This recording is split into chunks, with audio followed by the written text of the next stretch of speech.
Welcome to Talk of the Tavern. A little about us. We're your at-home interactive weekly geek con, all blended with wit, sarcasm, and a pub-like atmosphere. We're adults talking about adult topics and using adult language. We laugh and make jokes about almost everything. We don't intend to upset, but some folks have their feelings hurt easily. This is all done in humor in the style of the great offenders such as George Carlin, Red Fox, Lenny Bruce, Richard Pryor, Robin Williams, Wanda Sykes, Sam Kinison, George Lopez, Lisa Lampanelli, Chris Rock, and others.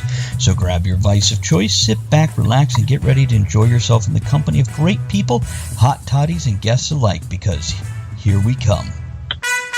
Put that long day behind you. Good times lie ahead.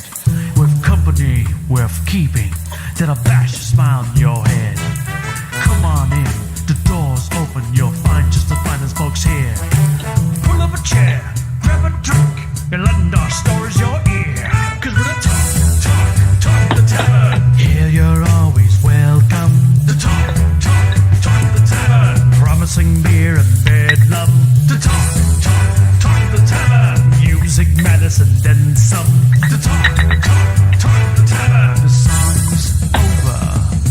Here we come. And welcome to Tuesday, June 12th episode of Talk of the Tavern, where we'll be talking about writers, wit, and other shit. Now, let me introduce my lovely co-host, who is so talented and creative and awesome and has both legs. It's Andrea. Yay. Hi. I have tea. I have coffee. I have water. What? I have all the food groups. You do. It's any other vices this afternoon? Oh, in our new time slot. Brand new, first time ever time slot. Yay. Yay. No other vices. There may be pretzels in the future. Ooh, how mystical of you to know that. And then, of course, we have our special guest today, Michael Thompson, author of World of the Orb, and something brand new that we're going to talk about in a little bit. Michael, how are you? What's your vices, buddy? I'm doing good. I've got water from the fridge and backup water. Where's that one from? From The basement. from the other fridge. The mystical land of fridge. He was a football See that? player. That's a nice label right there. Yeah, they should sponsor you. They should. Nice. Hi, Countess. Hey, Countess has showed up. I guess the later time slot has already worked in our benefit. Yay, because she is here. We are complete. Our first time broadcasting at 3 o'clock instead of 1 o'clock. So we're going to go 3 to 6. Hey, it's Spacey Tracy. Hey, it's Michael Thompson. Hey. It's So let's see. I'm Travis Sivart. I'm your host. In case you've never tuned in before, I wonder what the hell's up with the mustache. It's me. It's me, Travis. So, and today my vices are a big old thing of icy water, and I'm gonna gurgle and gulp all day long. Stick to the water, no jokes. And I think I am gonna start with my GBD pipe. It's the first one I ever got. Is it too dark? Do I need to turn on a light or open a curtain in here? No, you don't look washed out today, though. You have the background's dark, but you're fine. Okay, good. It's here. I can make it brighter just by going to a blank page. See? Hey, that looks good. Oh, bright. That's a change. Oh. But anyhow, yeah, I'm going to be smoking some Autumn Evening, which is the one that Andrea says smells like breakfast. Smells like pancakes and syrup. It reminds me of fireplaces and autumn because it smells like maple. It has a maple smell to it. Mm-hmm. So it's very nice. Syrup. Now, pancakes. Now, Michael, the smoke's not going to bother you here in the tavern, is it? No, it's all good. Oh, good. Just checking. I don't want to be rude and inconsiderate to my guest. It's, oh, is there anything we need to talk about in the intro before we start rambling on about other stuff? It's, you know what, Michael, let's start with this.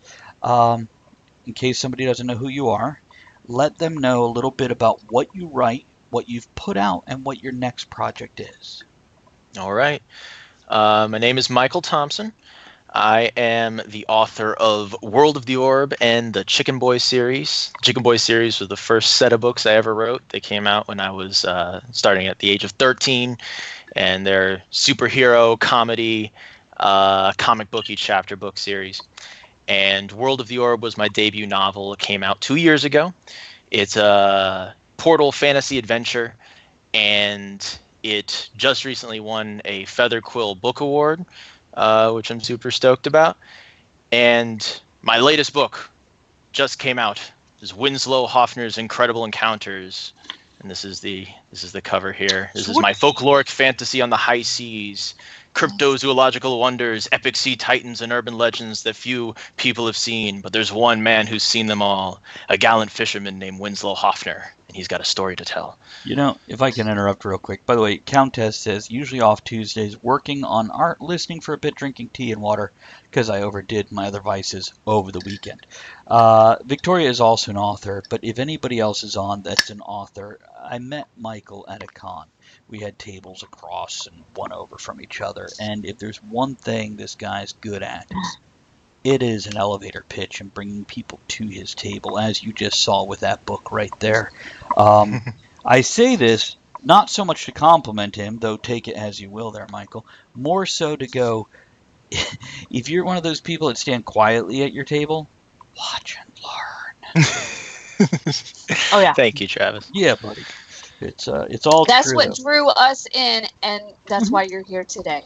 Yeah. I'm so happy. So happy it happened then. As much as I will be critical of somebody, I will also, sing their praises where it's deserved. And yeah, if there's, a strong point. And by the way, for everybody also watching, I just started reading Michael's first book earlier, I want to say this week, but after Thursday.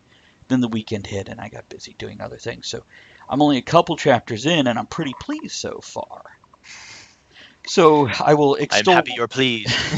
I'm pleased you're happy. Pleased to please. That's right. But, I will talk more about his virtues once I've got him further in the book. But as for now, I can speak with authority of his presence with the public is pretty damn amazing. It does a hell of a job. Thank you. Okay, go on pimping your stuff. What else you got there? What are you working on next? I'm currently working on the sequel to World of the Orb, and I'm very excited about it. There's not much I can say about it, besides everyone's favorite characters will be returning. There's new mysteries that will be unfurling, and I'm super, super excited. Now, how much... Yes. planning have you put into this, and how much is just... Are you an outliner? Do you block out the story ahead of time, or do you just go seat of the pants with a concept? Well, we talked about planning versus pantsing at ROFCon, Mm-hmm. and I said there that I feel like I would be a pantser if I didn't think so much, because every time I'm writing one book, I'm thinking about the next two books. Right. So by the time I get to it, I usually have a pretty clear idea of at least the major plot points that's going to unfold as I go. But I'm always surprised about the fine details as I get there, and that's always the fun part. I think the dialogue is always the most surprising. But that comes from knowing the characters so well, or the characters teaching you about themselves. Which getting to know them. See, it sounds like I'm similar in style to you in that I have to know where the finish line is in a story. Yeah, totally. Because you have to know where you're going, at least in general. And then I will also, in the outline type format, drop the major events that have to happen that the characters have to react to before you get to your proactive stage where the characters are just pushing the story forward. Mm-hmm. So I kind of lay a trail of breadcrumbs and connect the dots when I'm writing, but I want to leave room for that different direction that could be unexpected, that opens up, or when they paint themselves into a corner. And I've done that. Yeah. I've worked my characters into such a hard corner, I have to stop writing going, I have no clue how he gets out of this. Mm-hmm. How does that work? Yeah. And then I pretend I'm playing it D&D role-playing game, and how would clever players get out of that situation? Yeah. So, yeah, I like the blend. I like a little bit of planning, but not so much that your characters don't have the freedom, because then they feel railroaded. Yeah, I agree with that. Plan as much as you can, but if the story is tugging you in another direction, you need to listen to it. You need to listen to your characters. At least you need to let your explore characters it. tell their own story. If you must, go write a short story about whatever they're pulling you into and go back to your main thread, but go ahead as a Yeah. writer, exercise those muscles that are calling out. Yeah. What about, do you know what a beat sheet is? A beach sheet? No. I'm Beat, not familiar like with beating the a drum, B-E-A-T. Okay. Okay. No, it sounds, is that like an outline? Yes and That's no. what it sounds like. Okay. I'm going to educate you a bit. Okay. Cut me off if you've heard this one before. So basically, a beat sheet says it's an outline-esque type thing, but it shows you in... Okay. Humans have been telling stories for tens of thousands of years. Oral tradition. Stories have a certain rhythm. You have to introduce your first problem pretty early in your story, otherwise people get bored. Whether it's a 2-minute joke or whether it's a 2,000-page epic, you have to get to the point of what's your inciting incident, is what it's called. And then you have your deciding moment where your protagonist decides to break away from their normal humdrum, dreary life, or whatever the exciting life, if it is, and go on this next adventure of whatever sort. Your first 25% of your book is your first act. 26% to 75% is Act 2. Your Act 3 is the last 25% of your book. And basically the beat sheet is outlining, here's your full story. In your first 25%, at 12.5%, you have that inciting incident. And by this percent, bang, there's your defining moment where your character goes, okay, I'm moving forward with this. Up to 50%, your characters are reactionary. They're not proactive yet. But at 33%, you have to put something in from your antagonist that basically it throws a wrench in the works for your characters. Then at 66%, your antagonist shows their strength again and kind of overcomes. And by the way, you want your 50% point to mirror your ending. Yeah. So if your ending ends on a high point, you want the 50% to seem like a high point. That way your heroes collapse as the bad guys come in. Right. By you hit the beginning of the third act, you want all things are lost. Everything is hopeless. And now that last 25% is just your climax. Your heroes working it through. That's a rough outline of what a beat sheet covers. Okay. Now, I've seen this concept where they take a beat sheet, and you have like 28 points in a beat sheet, by the way. Not that you have to have that many. You could have 5 for a simplistic beat sheet. But they lay them out on 40 index cards. Here's your inciting moment. Here's your first antagonist problem, blah, blah, blah. And you lay these 40 index cards almost like a storyboard for a movie when you're pitching a movie. And you write that, and that's your outline now, is this little stack of 40 cards. Which, by the way, amongst those 40 cards, you still have a handful of them that will be blank. And those are the things you get to fill in yourself. They just go between these 2 cards. Okay. Now, I only mention this for one reason. As a writer, I'm all over the place. I love to write different things. Yeah. I eat different foods. I listen to different music. I write in different genres. And I don't like to plan out too much. But there's a reason movies like any Marvel movie or Indiana Jones, there's a reason these were successes. They follow a certain pattern. They follow that beat sheet. And by the way, Michael, I'll send you a sample beat sheet if you want. When you go watch these movies, grab your remote so you can pause it and see what the time mark is in the movie. But you will find, if you pause it exactly at, if it's a 2-hour movie, exactly at 30 minutes, so you're 25% of the way in, and write down what's happening in there, you'll find the movies that just hit and explode as a success follow this formula like so tightly. It's incredible. Yeah. So I'm not saying we need to do it, but I'm saying it's a proven pattern. Yeah. There's something to check out. So Interesting. what do you think? It's cool. I mean, I didn't know there was so much math involved. Weird, isn't it? It's pretty neat. It's pretty neat seeing patterns among successful things. Oh yeah, thank you, Andrea. Andrea has just reminded us just below the video screen for anybody watching. Michael, you follow along on this one on Twitch. You'll see a little thing that says share. And if you click on that, it'll bring up a list of places you can share the show as it is right now.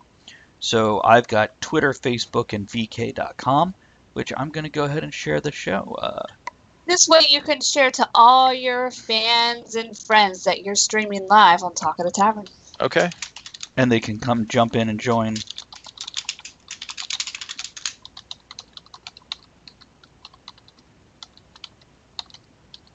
And pardon me while I type here and distract from the show, but there we go. That's what I'm doing right now. Well, we have done an experiment. If we do this, it brings more people in, especially during the second hour. Yeah, we have seen an uptick of like 33%. Hey, more math. Sorry, Michael. No. Stop. What's wrong with you? Exactly. So there we go. And if you write one thing in one of the boxes, you can copy paste it right over. So I've done that. So now we'll watch and we'll see if we actually get an uptick in attendance. But it's kind of cool. So yeah, with this concept, this beat sheet, here's my thought. Now, I've never wanted to outline too much because I feel like you lose something. But also, I'm still willing to try new things. So I have a new series coming up. It's a steampunk series called Silver and Smith. Basically a bounty hunter. And, well, anyhow, I'm going to try the beat sheet with those. Just really stick to it. Because there's still freedom and wiggle room in there and empty index cards or spaces where you can fill in what you want. It's just saying make this point in your story this milestone. Okay. So I'm going to give it a shot and see if it makes a difference. But also I'm going to play with the other rules of Amazon algorithm. Do you know about the Amazon algorithm rules? I've heard some things. I don't know all of them though. Okay, releasing once a month is the best way to do it. That's one that I've heard, yeah. You ride your own momentum. Right.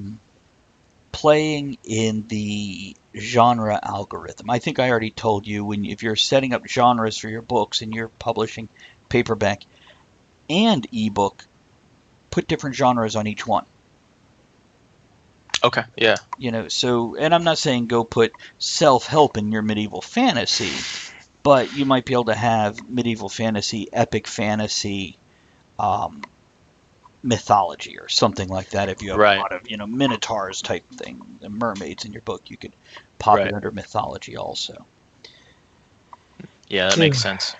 Yeah, it's but I'm hoping to get 3 of these books set up and then publish them 3 to 4 weeks apart, and then see does this work, how it goes. Yeah. That's not going to be easy. I hate sitting on a book and not publishing it. Me too. I'm just like, am I done yet? Am I done yet? Can we go out and play? Can we put it out there? I prefer to sit on a cushion rather than a book. Just saying. As a little guy, I've always sat on phone books. Not so much anymore. A little guy got big booty. No need phone book no more. Really? You guys got nothing with that one? I'm all alone? Oh. Anyhow. Where were we? So, you're saying you're writing part 2 Yes. of World of the Orb. Do you have a working title? I do, but it's a secret. Okay. Do you have a public title that you're using until you reveal the secret? Is it just World of the Orb Part 2? I have not. I have not. That's a good make a code name. I haven't yet. Right now, I've just been calling it World of the Orb 2. Okay. No, that's in good public. enough code name. It's good enough. Do you know what Star Wars is? The first movie to come out. Do you know what It was? Oh, the first ever movie to come out? No, I don't know the what working its title. code name was? Oh, what was it? Star Wars. Blue Harvest. Blue Heart? Blue Harvest. Blue Harvest. Okay. Or Blue Milk. Yeah. Blue Harvest? Blue Milk. Blue Harvest. I don't know. You say blue milk? I did. But Yeah, that's the it's stuff blue they were milk. They drinking. drink blue milk. Oh, and then Lars. So, yeah. Unlike the green milk Can't from wait that for very Star Wars upset Land. I hope they have real blue milk you can try. Yeah, Star Wars it'd be Land. even better if it was like blueberry flavored. They'll probably just add coloring. They probably won't have flavoring. Little blue instead of chocolate milk or strawberry milk, little blueberry milk. That would be good. Good. They have banana, but yellow milk freaks me out.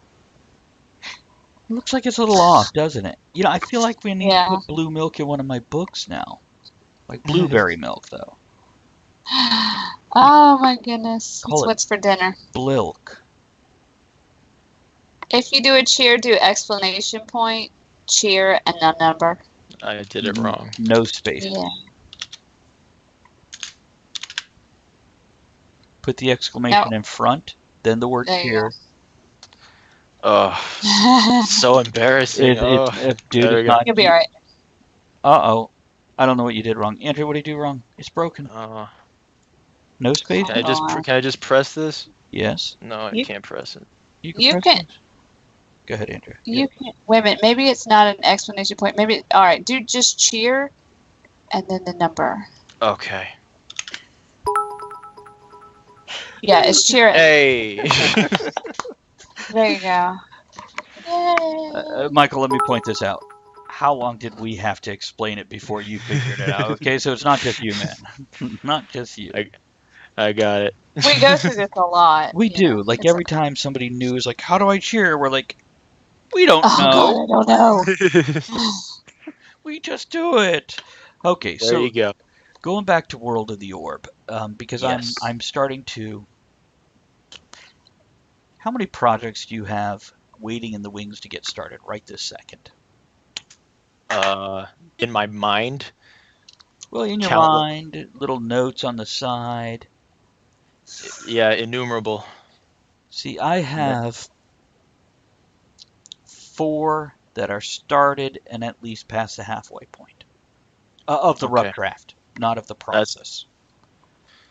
Then I have probably 4 to 6 that I have notes and or partial outline, but no actual writing done. So I probably have 10 to 12 projects that at this point in time I could sit down and start working on to get it done. Okay. Yeah. That is They all not bragging, that's complaining.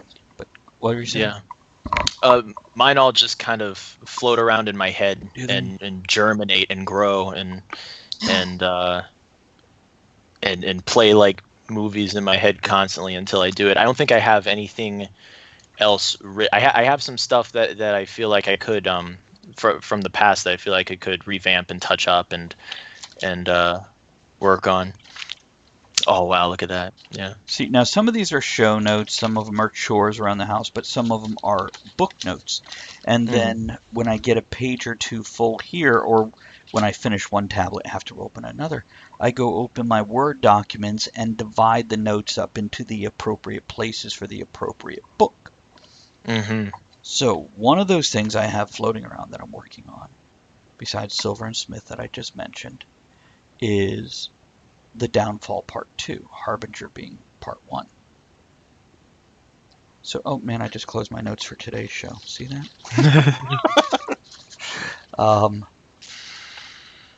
So, I have these. I know you're talking about notes, but Mhm. as you're thinking and forgetting what you're doing, what's some of your influences? What influenced you to do this book? I like a lot of movies. I like, in terms of literary influences, my great grandfather Lawrence Schoonover is probably my biggest influence. He was a historical fiction novelist, and the book is actually dedicated to him.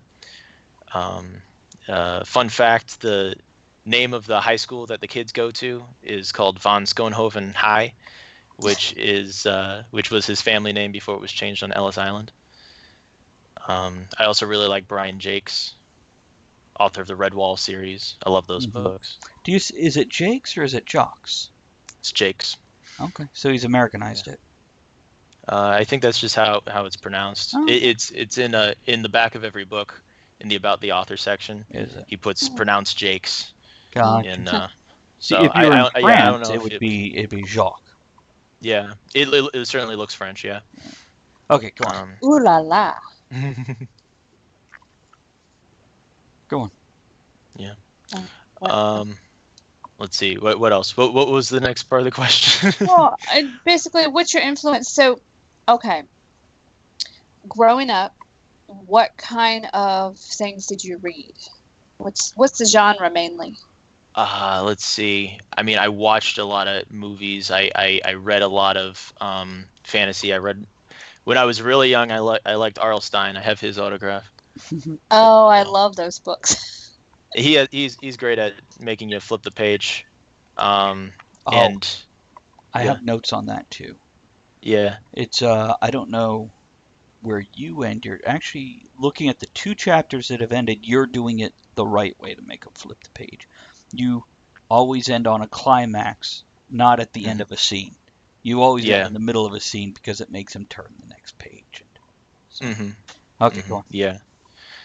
And I love movies. Like, I love Star Wars. I loved Army of Darkness. That was my favorite movie ever.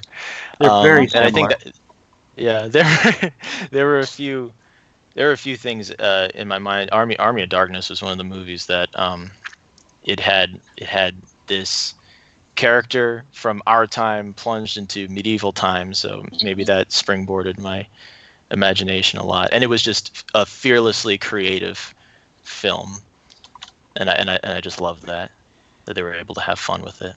You know, I've always been drawn to Portal stories also. Going back to my teens, it seemed like every time I picked up a new author, not every book I picked up of anybody, but every time I picked up a brand new author, that book just happened to be about portals. So, do you know who Piers Anthony is? No. Okay. He wrote a couple series that involved portals to different medieval fantasy lands. There was The White Gold Wielder by Stephen Donaldson. Those were rough to get through. They weren't a very good book, but at that point in time, I wouldn't put a book down till I finished it. Heaven forbid it was a 6-part series that was not well written, because I would chew my way through the whole damn thing before quitting. Now I'm much more picky. But yeah, portals have always fascinated and drawn me to it. What about Bill and Ted? That's portals. Yeah, it is. Well, that's it. And that's about your time, wasn't it? Oh, wait a minute. You're younger than that. Do you know who Bill and Ted are? Oh, Bill and Ted. I'm familiar with it. I haven't watched it. It's I think it's free on Amazon Prime, and I was gonna watch it. I was gonna watch it yesterday, but I ended up watching a Valerian. So I probably should have picked Bill and Ted. I mean, the characters needed some work. It was nice to look at. It was. I haven't seen it. So it's on the shelf. It's just to quote Elizabeth, a fun matinee. It's get your popcorn. Don't expect too much out of it. Watch the pretty colors and the gun battles, and the really excellent dance number. Well, I tell you what, what I like some of the technology and some of the ideas in there. With the opening mission where they were in the dimension, the interdimensional marketplace. That was really creative. Portaling. Really like that. Yeah, definitely. It's and by the way, Michael, don't hesitate to interrupt me also. No problem. It's don't let me interrupt you if you have something to finish. Just be like, What? hold on. Stop. I'm interrupting. I know. It- I'm letting you. What? 3 hours of us going. Hey.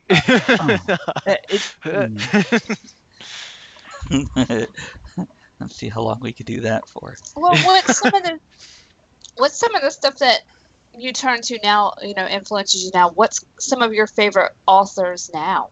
I'm reading. Has it I changed? started. Oh yeah, it's definitely changed. I started reading H.P. Lovecraft. Weird, isn't it? And Oh not, yeah. not just the scenery, but his writing style is very, very specific. It's almost I like have a bad whole bunch poetry. of his stuff. It's very cool. Yeah. It's he's got good rhythm. Good rhythm in the sentences. He's got his imagery has personality. Oh So, yeah. Yeah. So what are you reading of his? Anything particular right now? I have I got myself a collection. It's called Call of Cthulhu and Other Weird Tales, the Penguin collection. And I think I just finished Cool Air. Okay. And so, which is a story right before Call of Cthulhu. So, I've built up to it. I finally get to figure out what Cthulhu's all about. Oh, there you go. Nobody Enjoy can know that. that. That's unknowable. That's true. Yeah, I mean, he does a good job of not describing, but hinting at the ineffable. The horror of what cannot be comprehended. Have you ever read Stephen King's About Writing? I haven't read Stephen King yet. Okay. No. This is a book about writing. Oh. It's memoirs of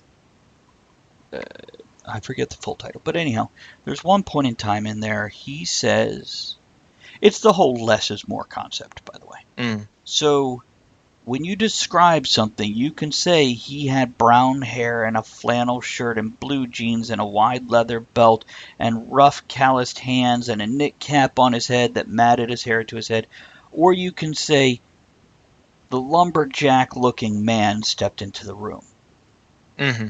Now, everybody else will paint that picture in their head, but now you took 3 words Yeah. that it took a paragraph to do before. Now, if you need something in there, like he had a broken nose and that's going to come into play, Yeah. or the freckles and he's always teased about them, then maybe that extra detail is worth mentioning. Yeah. But also with his monsters, and he is a master of this, whether you enjoy his writing or not. He is a master of the thing lurking in the dark. Of course, he was influenced by Lovecraft. That was one of his influences. There's quotes from King on the cover of this and on the in the foreword and stuff. Now, I love Stephen King, but I like his older stuff better, personally. Yeah, so do I. What's a good book to start with? It, The Stand, or... Okay. Going with you like fantasy and things, Eyes of the Dragon. Oh, that's he a wrote great it for his kids. That is my favorite book. And by the way, his villain arcs throughout his books. The same ones that are in the Dark Tower, the same villain in Dark Tower is in Eyes of the Dragon, is in The Stand, is in others. So I heard about that. Yeah. Yeah, and I've created a in my latest book. I have this particular agency of people, and I'm realizing that I can like hint at their presence in some of my future books. I think it'd be cool to start creating a connected universe. Harbinger, I don't know how well you remember it. There is a character named Jack Tucker at the very end. Yes. He is the one in Journal of a Stranger that's free on my website. He's also in a lot of the steampunk books that I have. He just appears, but yeah, he threads a lot of things together because that's really cool. He can portal. That's his ability that he actually got back in 2012 when the Mayan calendar ended and the Large Hadron Collider came online. The two interacted with each other. But that's a whole other book that's not written. That's in my damn notes somewhere. Awesome. That's really cool. Yeah, I want to start doing that. I love that. And when I write the fourth Chicken Boy, I want to start hiding little Easter eggs in the background. Like I'll probably draw the orb in Professor Big Nose's lab or something. And You won't be hiding Easter eggs. You'll be hiding chicken eggs. yeah, there you right. go. That's right. It's Absolutely. But yeah. If any of our viewers have questions, go ahead and put them in the chat. We'll read them off. There you go. And I have whole conversation things here that we wrote as we were talking before the show started that I'd love to get into a longer conversation of. The portal, my background in portals, I didn't quite finish going into that. But this concept of portals, and not through time. Time travel has never much interested me, but other realities, other worlds, other dimensions has always fascinated me and always played into my writing. Even when I was 13, putting down story ideas, they were based around going from this world to another world. Which, by the way, I believe that's how interstellar space travel will eventually happen, is by figuring out how to create the equivalent of a wormhole to move from one place to another. Because I think getting in a rocket and blasting 170 light years across the galaxy is not a realistic way to travel. Sure. Yeah. But in the list, and we could pick whatever we like, is I have a writing and word count or editing as you go, writing sequels, which I think we should start with writing sequels, because we're both kind of toying and touching on that right now. Yeah. So what's the biggest challenge here, finding and writing a sequel, the hardest part? The hardest part, I mean, there's a definite, what's on my mind is I gotta make this as good as the first one or better.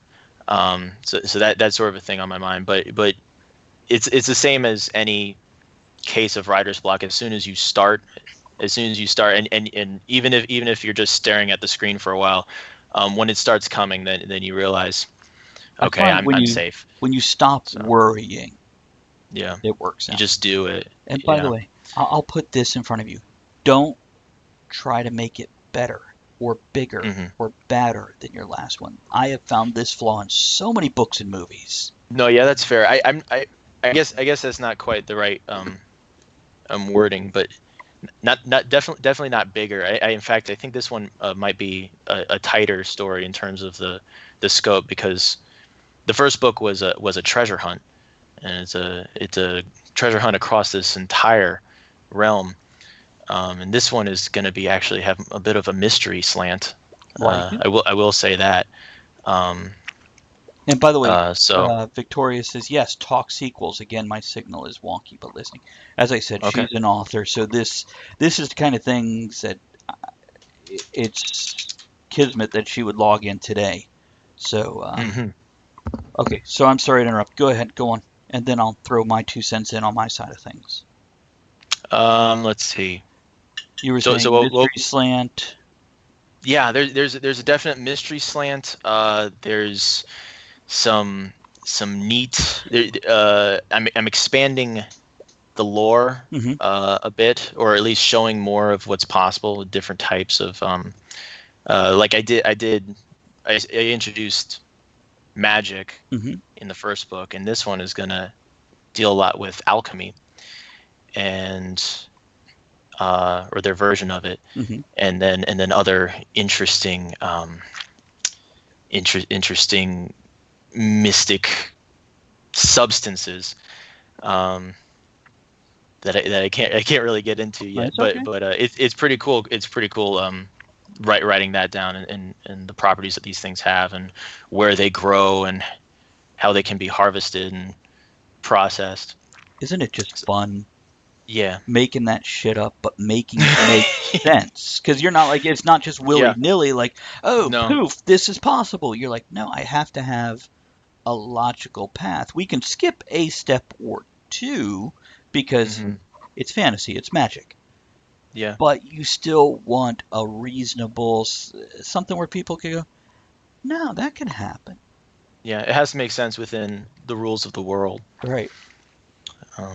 I'm doing some more some research. It's funny the things you end up researching.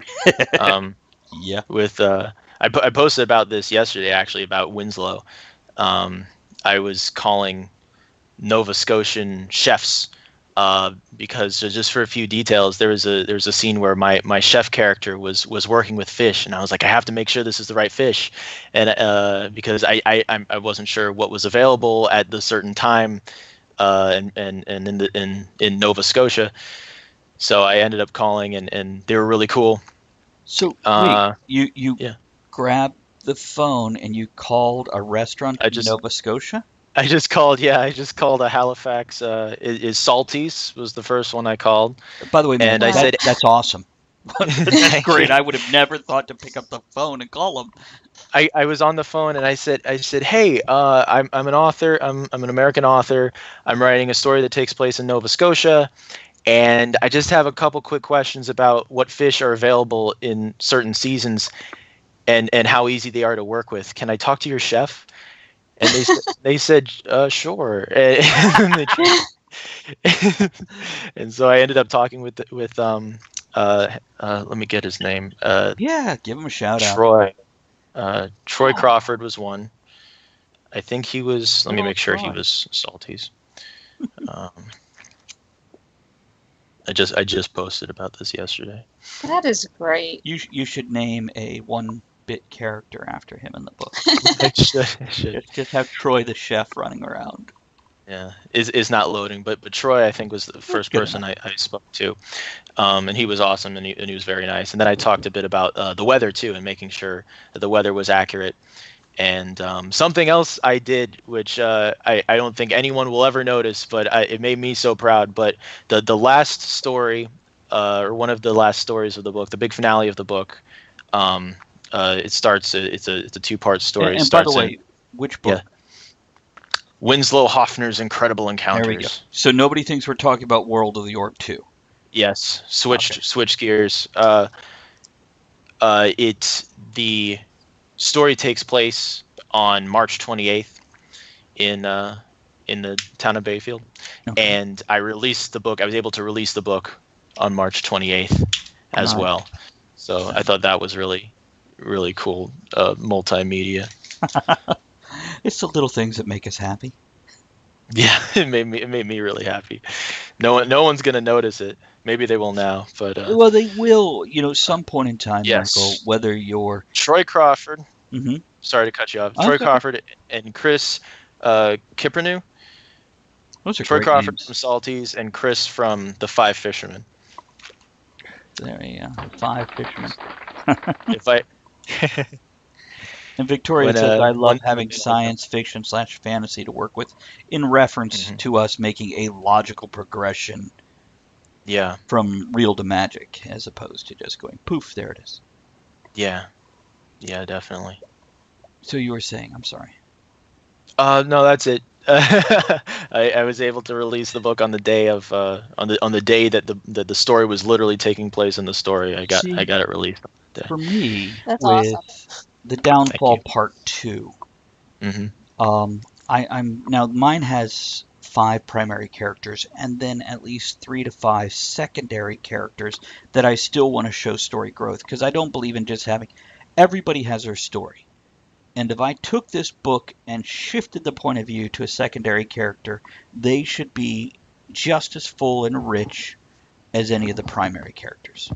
I agree with that completely. Or else if I went to Troy the chef, his view, now he might not have as epic of a story, but he still has his issues you can relate to, whether it's fighting with the coworker or the wife at home that wants a child and it's going to be their 5th one and he doesn't want that, or whatever it is. He still has his story, and it should, in everything we do, what's going on in our life impacts how we behave, and it should be the same for the characters. And if your characters are a cardboard cutout, they should all have some depth to them instead of being two-dimensional. I agree. So yeah, everyone's the main character of their own story.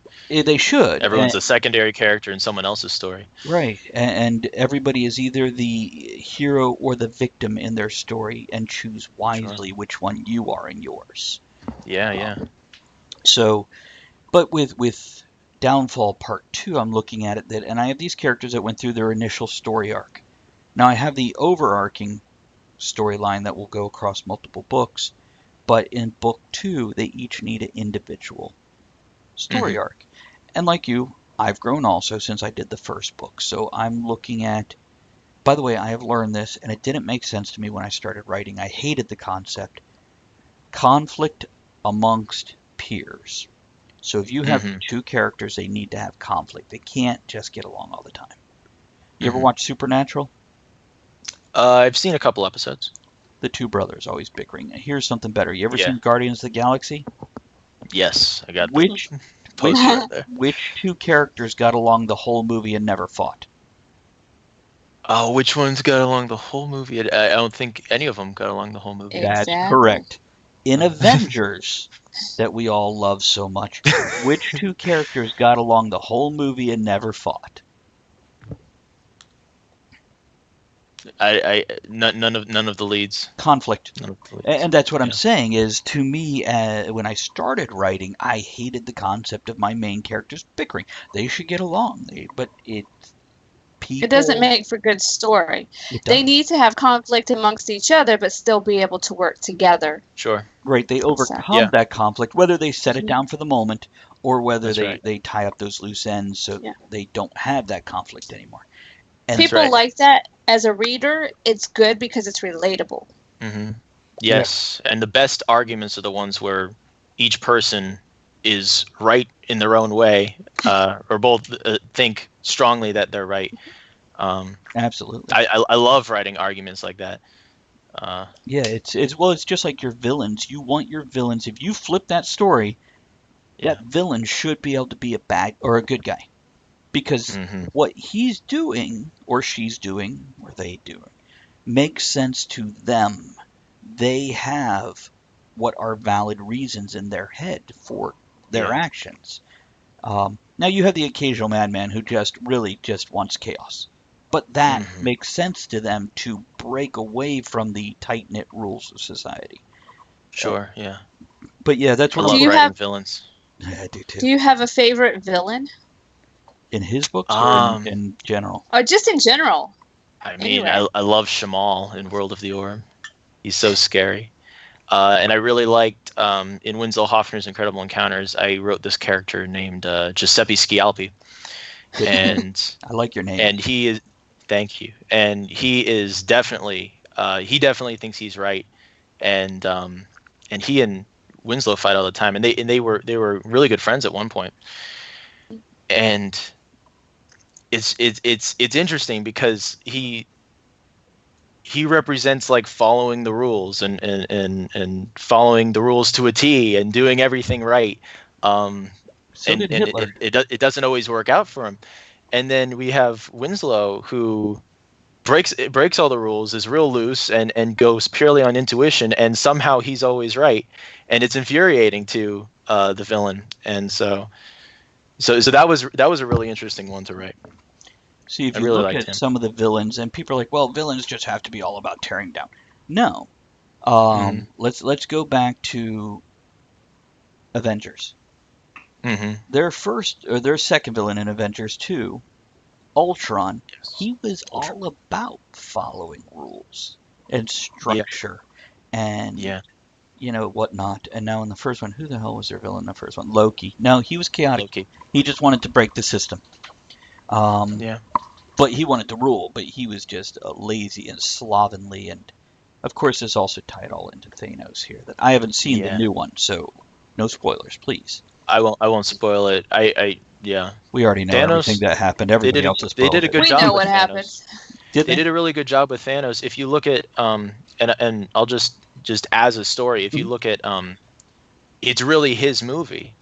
And if you just look at him as the hero of the movie, well, he's obviously not the hero, but if he's in that role that it would be, and everyone else is if you look at them as this army of antagonists coming to like stop this one guy from completing his rock collection, then you kind of see that it's still within the Marvel formula. And why they just put him in the hero spot? Why does he want these rocks? He wants them to bring organization perfectly balanced, right, as all things should be. Right.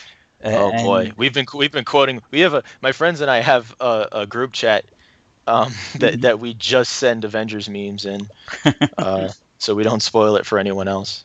But it's well, like there's I a said, new Avengers meme every day. there's not much you can spoil on that one because it's been out long enough. We've caught wind of most things. Yeah. Well, I Let's mean, say. for anyone who's watching, I still Yeah. won't say what happens. But really good film. Really neat film. I'm excited to see the fourth one.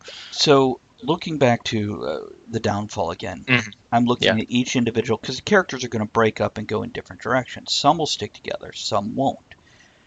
But if they don't have a second there to bounce off of and reflect off of, I need them to be within conflict of themselves, Yeah. which I have set up for one or two of the characters. Now, again, I never assume anybody. You've read the book, but I'm not going to assume Yeah. you retain all of it. But then again, you might retain much more than I did as the author. Did you have to go? I read the Well, first chapter. She quit after like chapter 2. I couldn't. Do you It was remember too the much. scene in the very beginning with the crabs eating the dog that was still alive as the dog is trying to drag itself away? I remember something terrible happening to a dog, and then I got really sad. That messed me up. I put it down and said, "Nope." Those 2 paragraphs made Andrea quit the book. I tell you what. There's some absolute like the diabolicalness of your villains really makes you Oh, root for your heroes. You Thank know, you. because it's just like these people must be stopped. You know, so. well, So good job on just having that's absolutely. you remember Dawn, the pirate captain. Yeah, I love Danya. Well, in the second book, her arc is she takes the land to go find Duke Malvernick to finish her revenge for the death of her family. All right, good.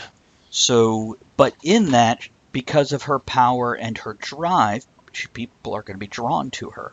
And now she has a choice of flinging these people off her back, not literally, but figuratively, to go fend for yourselves, I'm on a mission, or to care for them, and she doesn't want to see families destroyed like hers was, so she's going to care for them. But they're people, which means they're like herding cats.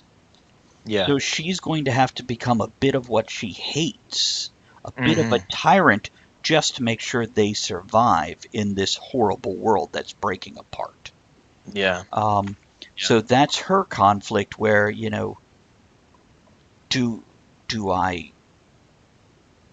coddle them and tell them it'll be okay and watch them die or do I tell them, sit down, shut up, and do what you're told, and you will live? Right. Because I don't have time to sit here and help every person, so they're coming with. That's her conflict. Yeah. It is break time in 2 minutes, so I'll wrap this up. But and that's the kind of notes I'm taking is what is each character's personal journey, what direction are they going into, as the second book covers its arc as society collapses and these villains gather their armies and become even stronger, sweeping across the continent. Yeah. That's awesome. I'm excited about it. I'm excited. Something I'll say about Dawn is that her powers are so awesome, but at the same time they can be so devastating. So you do a good job of balancing. She can do these amazing things, but you got to be careful with the backlash, that level of power. Yeah. You know what has become, initially it wasn't, but what has become an inspiration for her powers is climate change. Okay. Oddly enough, if it gets warmer in one place, there are catastrophic events elsewhere in repercussion to those changes here. Yeah, it makes sense. Okay, let's play a video. Let's pop out of here. Let's go get some refills. Now, Michael, just so you know, if we get back early and we're all sitting here, I'll give a thumbs up. If we all give thumbs up, I'll cut the break short. We'll come back quicker. Okay? So make sure you mute yourself so we don't make noise when we're coming in and out of our chairs. But here's a break, guys. How do I mute? If you just mouse over Skype, you're going to see I see it. microphone icon. Click that. Be right back, guys. Sit right back and relax, or get up and get a drink and refill what you have, while the cast and cohorts and co-hosts of Talk of the Tavern do the same. And here's the testimony of some of the great people we've had on Talk of the Tavern or previously on Sounds of Steam. Enjoy. This is Gail Carragher, author of The Finishing School and the Custard Protocol series, and you're listening to Talk of the Tavern. This is Aiden Sivart, Steampunk Indiana Jones. Hey, this is Scott. This is Samantha. And we're Frenching the Punk. I'm Karen Kay, also known as the Fairy Lady and editor of Fame magazine and also founder of Fairy Events. This is K.W. Jeter, author of Infernal Devices and Fiendish Schemes.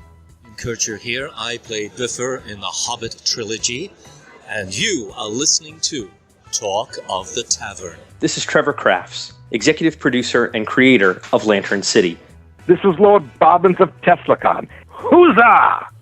Steampunk Funk Bazaar here, Lord Monty right in front of your radio. Hello, this is Professor Elemental. When I'm not taking a bath in gin or trying to invent a new kind of badger, I'm listening. Oh, yes. This is Stephen Davis of Raising Steam UK, 2-day Steampunk Festival in Reading. Enjoy. I'm Thomas Williford of Brute Force Studios, and you're listening to Talk of the Tavern. This is Commander Bob of Victor Sierra. Je suis la légendaire princesse convertie de Victor Sierra. Hi, my name is Sarah from Valentine Wolf. Hey, this is Braxton from Valentine Wolf. This is Aileen the Peacemaker, the founding editor of Beyond Victoriana, the multicultural steampunk blog. Hey, this is Joseph C.R. Vortek, otherwise known as Electro Swing Neo Vintage DJ Vortek, and you're listening to Talk of the Tavern. I hope you come out of it in one piece. I'm not sure I did. And don't forget about our other shows during the week. Tunesday, Middle-Aged Gamers on Wednesday, and Virtual International Pub VIP on Thursdays. Make sure you join us there, 1 p.m. Eastern to 4 p.m. Hi, my name is Ashley Rogers. I'm the organizer of the Copper Claw. This is Calamity Dawn, mixologist of Airship Passepartout. This is Commodore Lorpikar of Lost Saints Curiosities. This is Jimmy Diggs of the Crypto Historians, reminding you that the future is in your hands. This is Gabrielle Reel. Hi, this is D. Clarence Snyder, writer of the Bright Future series, and you are listening to Talk of the Tavern. This is Professor Marcus O'Bannon, the Chief Scientific Investigator for the Crypto Historians. This is Lady Gatita of Nerdvana. Hey, this is Angie Velo from Ghostfire. This is Hannah Titania, Queen of the Fairies. This is Jeff Platt of Highland Steamworks. This is Danielle Ackley McPhail, co-author of Baba Ali and the Clockwork Gin, and you are listening to Talk of the Tavern Radio. Hi, this is John R. White, author of The Tales of the Airship Neverland. This is Catherine Gleason, author of Anatomy of Steampunk, The Fashion of Victorian Futurism. This is opera singer Katie Cat. This is Keith Prusak of Bad September. This is Captain James Barrington of the Mighty Claxton. This is Emily Leverett, and I'm the editor of Big Bad and Anthology of Evil, Volumes 1 and 2, and you are listening to Talk of the Tavern. Hola Radio Escuchas, les habla Lady Smoke de Sociedad de Steampunk Argentina y Sindicato Dieselpunk. This is Melanie Grace with Live Steamy. We are Warren and Betsy Talbot of MarriedWithLuggage.com. This is Christopher Meeker, author of Hawthorne, Chronicles the Brass Hand. This is Mickey Wonderland, Steampunk Fairy Princess of Wonderland with a fresh cup of Mad Hatter tea. Hi, this is Margaret McGraw, author of the prompt writing blog WritersSpark.com, and you're listening to Talk of the Tavern.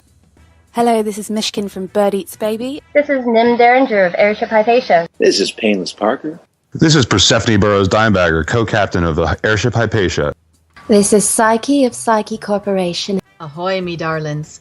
This is Misty Massey, author of Mad Kestrel, and you're listening to Talk of the Tavern. I'm Ellie Ann from Steampunk Homes, author of Slice of Life and The Silver Sickle. Hope you enjoy the show. This is Captain Jared Cornwall of the Melanie Rose. Hi, this is Lucy Luminos with Tinker the Web Series. This is Travis Fessler, the steam-powered circus freak from the Pickled Brothers Circus. This is Scott Norman of The Wars of Other Men. I'm Mr. Cat of the Cat and Black. Okay, and we're back. Hey. Nutella. Nice. It's a, yeah, Nutella's awesome. we have a BJ's subscription or whatever they call it, and membership. There And he we go. bought me a case of these. Nice. Yeah. It's and the nice thing for her, I should have never put the cat's tail in my mouth. Now I've got fur in my mouth. What? The things I do. I was during watching the you do break. that. It's like a bagpipe. I just put the tail in your mouth and squeeze it, and it goes. Oh my goodness. It's but I don't know what I'm saying. Oh yeah, we membership. Yeah, I don't eat Nutella, so she gets the whole case to herself. It's kind of nice. It's good for gaming, which I'll be doing after this show on my Twitch channel with a live cat cam. Did you do a shout out to yourself? I will. Oh gosh, let me do that before I do all this other stuff. I have questions. And then because I'm not a writer. Huh? See, how come it didn't work that time? Toei! Good job voting. I hope you win. Oh! I vote for you. What? What? Oh my goodness. Oh, Michael, you have met Toei. If you remember Wynn Mercer, the first year we were together, she was one of the ones that did the Awkward Compliments card game with me. I remember Awkward Compliments. There you go. That's Toei. See, usually I hold up the book and the comic I have of hers, but they're over there. I can't reach them today. But, yeah, she's awesome. Okay. Writers. Yes. You guys are writers. Sometimes. You play one on TV, whatever. And I know you don't just write, I guess, adult fiction or fantasy. I guess adult, young adult, whatever. You also write children's books, things for children's. So, how is it to change your mindset from going from this to this? What's your process? Michael, go to start. Yeah, it's a whole different mindset. Yeah, but it usually happens organically. I usually get the itch to write a certain kind of thing, especially I think whenever I do a big meaty book, I usually get the urge to do the opposite afterwards, and then sort of like clear my head of that, and then go back in with that clear head and see how it evolves, because there's the danger of stagnating also if you kind of like stay in the same thing, and you can fall into habits. At least I, that's a fear. But yeah, it's nice to mix it up, because then everything's always fresh, even if you have a big long ongoing series. You can do little things in between. See, for me, I don't find it's a different mindset at all, but I'll get to that in a second. I do agree with clearing your mind. By the way, as for stagnating, there are some people that made a career of writing the same book over and over, just change character names and location. Dean Koontz is one of those writers. He takes a metaphysical ability or event, gets a guy and a girl who don't know each other, and then an animal or a child, shake it up, new book. That's his stories for probably 70% of his books. He writes like 10 hours a day. I saw a little featurette on him. He's got a crazy house. He's got a big old cinema in his house. It's pretty cool. Yeah, it sounds good. That sounds like a worthy goal for me. But for me, it's no different than. I'll compare it to two things. First thing I'll compare it to is, you ever gone to a meal that is a 7-course meal? In other words, they are separate courses, and they give you little things in between to clear your palate. The closest thing I've experienced to that was when we all went on a cruise. We went on a cruise ship, and that was my first time ever leaving the country. And they kept bringing us food, little small bites. And so yes, that's what it is to me. It's all still one big meal, but now I have different things, different flavors and different experiences. Or if you're at a con, when you're walking through a convention, and you stop and you talk to one person, you shift gears. It's still the same experience to me. It's not a different mindset. It's just you cover what is applicable for that. So when writing a children's book, it's quick, it's light, it's easy. It's like telling a joke. It's one quick boom, boom, then you're out. But when you're sitting down at a panel with a room full of people, it's a little heavier, it's a little deeper, it's a little more thought. Yeah. Kennedy, good to see you, buddy. Thanks for popping in. Kennedy, just so you know, hey, John too. Good to see you, gentlemen. We got Mike here with us today. He's hey. Actually, John, you might consider talking to him also. John runs a local comic store in Gloucester, and is a huge supporter of local talent when it comes to art and wonderful writers and all kinds of stuff. But so when I shift from the medieval fantasy to the steampunk short stories or the children's books or the adult humor, the inappropriate humor, these are all parts of me anyway. It's just a matter of what I find the hardest part is getting the right music to write what I'm writing. Okay. To get me in the right headspace, because I don't want to listen to Weird Al and metal when I'm writing metal for medieval fantasy. It just puts me in a different headspace to write that topic. And there are times where I want to close my door so nobody's allowed to walk in because I need to get myself in a character's headspace. Yeah. And tell the world from their point of view, and I can't have somebody come in and talk to me when I'm in the middle of that. Yeah. Because I usually write in complete silence. Do you? But I do edit with music. Yeah. I do like, but never any music that contains lyrics. It would always be instrumental.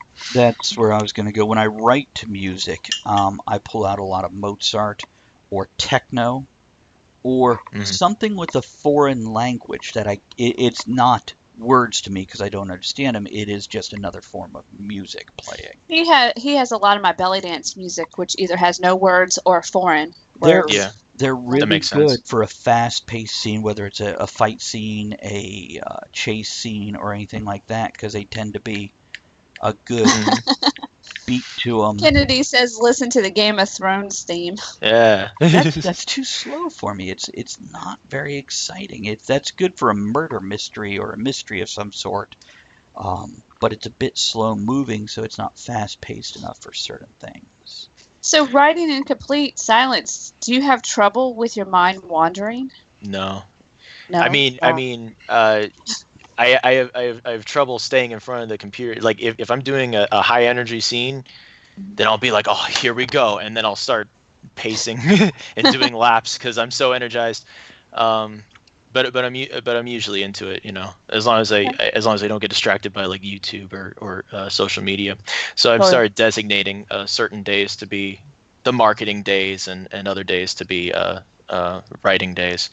There's been a lot of times I have, okay, let me shut down my browser. Nope, not enough. Let me disconnect my computer from the Wi-Fi. Nope, not enough. Let me go turn off the Wi-Fi. Now the hardest part with that is I do use dictionary.com. I love dictionary.com. Yeah. And Stephen King once said, if you need a thesaurus, then you shouldn't be writing whatever word you're looking for. But no, it's not true, because there's times where when you use the word grabbed, if they're fighting and they're snatching things, you need to not use the same word 5 times in 3 paragraphs. I agree with that. So for me, a thesaurus is, you can come up with grabbed, snatched, handled, took. By the way, Countess says, I listen to opera or Chris Body, jazz trumpeter, and his music is very atmospheric, and he's covered a lot of soundtracks. I like Chuck Mangione when I'm writing a open-air outdoor scene. And I don't know if you know who that is, Mike, but it's it's flugelhorn, so a trumpet-like instrument, and it's very smooth and flowing. It gives you the feel of rolling hills and clouds drifting across. So what I'm getting is nobody listens to Kenny G while they write. Fiddle-diddle. No foodaloo-daloo-daloo. No. No, it's I don't know. Maybe if I was doing like a 70s seduction scene, that might be good. Oh my goodness. Yeah, and I feel like the person doing the seducing would have to be in a polo with a popped collar. A pastel polo. Oh, that's a bad 80s reference. It is. But it happened. Kennedy says, I can fix servers while listening to Talk the Tavern. There you go. I don't know if you need certain kinds of music to fix servers, but okay. And thank you for the cheer. Did you turn it off and turn it back on again? If it's Did you make sure it's plugged in? Couldn't write fiction. No, it's definitely things with words that I can understand are not normally conducive. Now, I can use it more while editing, but I have to keep the volume really low, so it's just a thread in the background. Yeah. When writing, on the other hand. Yeah. I listened to the Pirates of the Caribbean soundtrack when I was editing Winslow. Yeah, that's awesome. Dun-dun-dun, dun-dun-dun, dun. It was so great. I'm like, yes. So do you find... Okay. Go ahead. No, go on. I was going to say, do you find that there's certain things that are harder for you to write? Like, as far as writing styles? Do you have a particular go-to way you write? Whether it's first person, third person, whatever. Yeah. I have a definite style, I think, but I sort of adapt to whatever the story needs me to be, because all my books, Chicken Boy, World of the Orb, and Winslow, they've got their own flavors, but you can there's certain elements of me that you can tell in there. I've got a style of imagery. I've got definitely a style of dialogue. So, and it's probably the percentages of each that sort of comes through. Like World of the Orb is 50% imagery and 50% dialogue, and Winslow is probably 70% dialogue and 30% imagery. It almost reads like a script in some parts. Dialogue definitely helps character development. Mm-hmm. Yeah. Yeah. By the way, Victoria says, I'm writing while listening today. And Toei says, I can write no matter what noise is going on around me. I think I got that habit from writing at work during previous jobs, so I don't need music or quiet. I'm envious. People who could write on the train, on the way home, on their commute. I can't. I've tried. And Elizabeth does that. I had a lot of friends who say, "Oh, I love the hum of background noise when I write," so they go out in public purposefully to hear the overlapping conversations and outdoor noises. But I just love to seal myself in, go into the cave. Yeah, I'm the same way, and the music is one thing for me, but things where I can focus on it and understand it and interact with it in my head, that pulls me right out of what I'm doing. So I'm envious of you guys that can do that. That's a good skill to have. It is. And Victoria, you say, I should say when INWF. I'm guessing autocorrect took over there. I don't know what that is. INWF. I know what NSFW is. So now, what about editing? Do you edit as you go? Do you? We were talking about this before, so I kind of know the answer, but I want to cover it again, and then I'll throw out what I was starting to talk about then. Yeah, I definitely self-edit a lot. I write it. I want to feel that it's perfect before I move on a lot of times, and I won't always, but it's definitely I'm a perfectionist, and rhythm is important to me also as I'm writing. So I'll use dictionary.com to find verbs that have better rhythm. Makes sense. And especially my goal is always to be as descriptive as possible within the parameters of the pacing of the story. So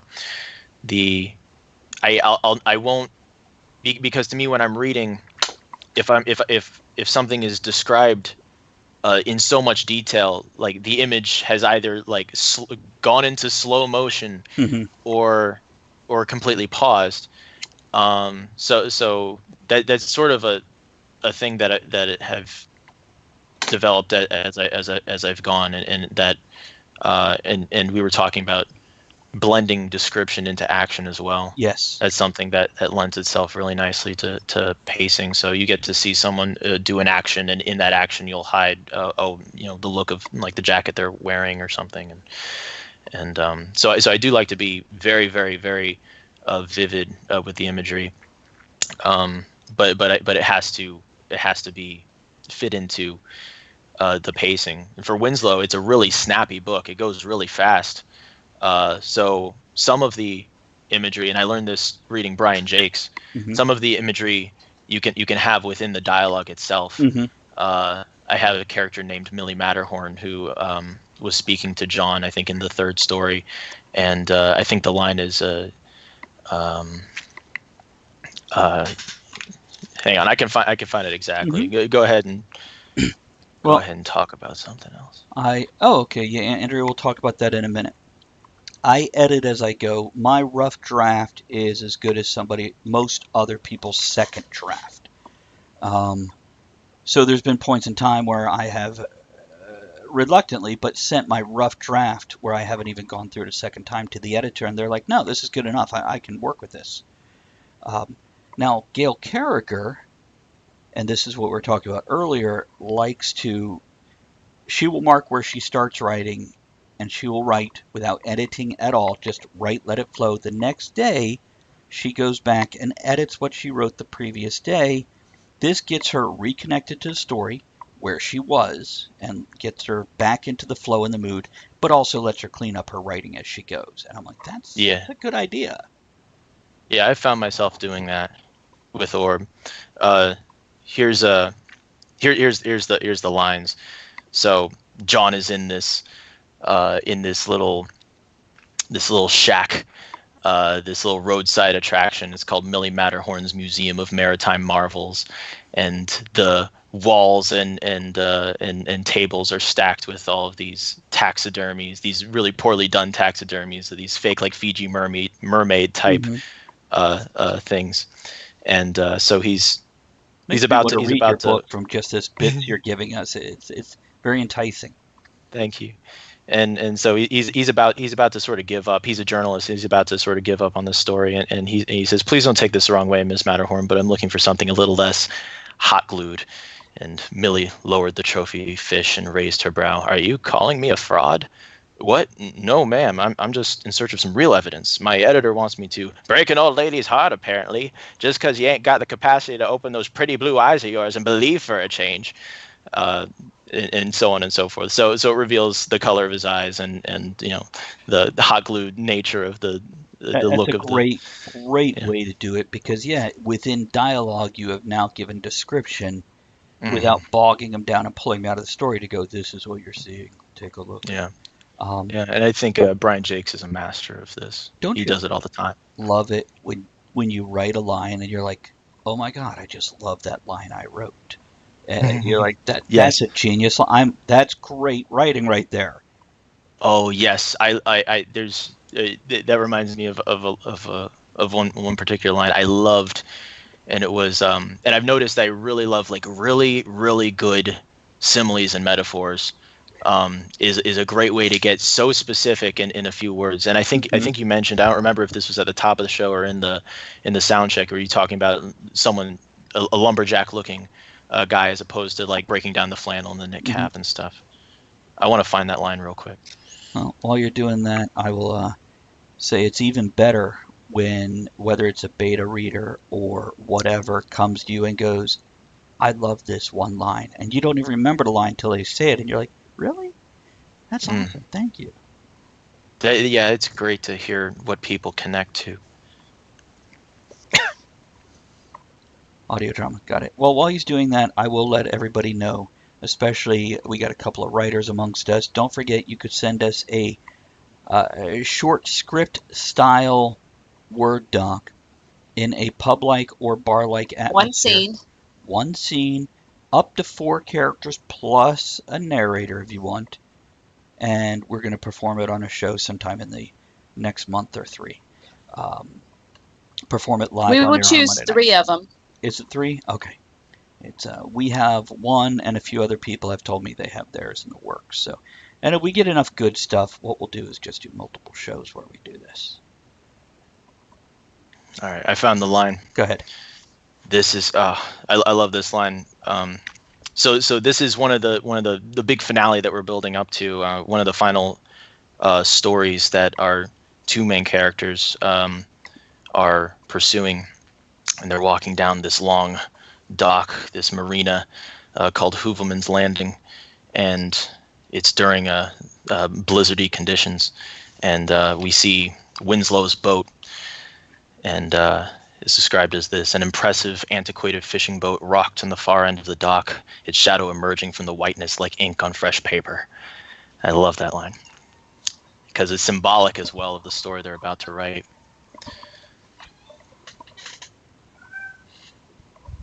Hold on, there's a cat meowing somewhere.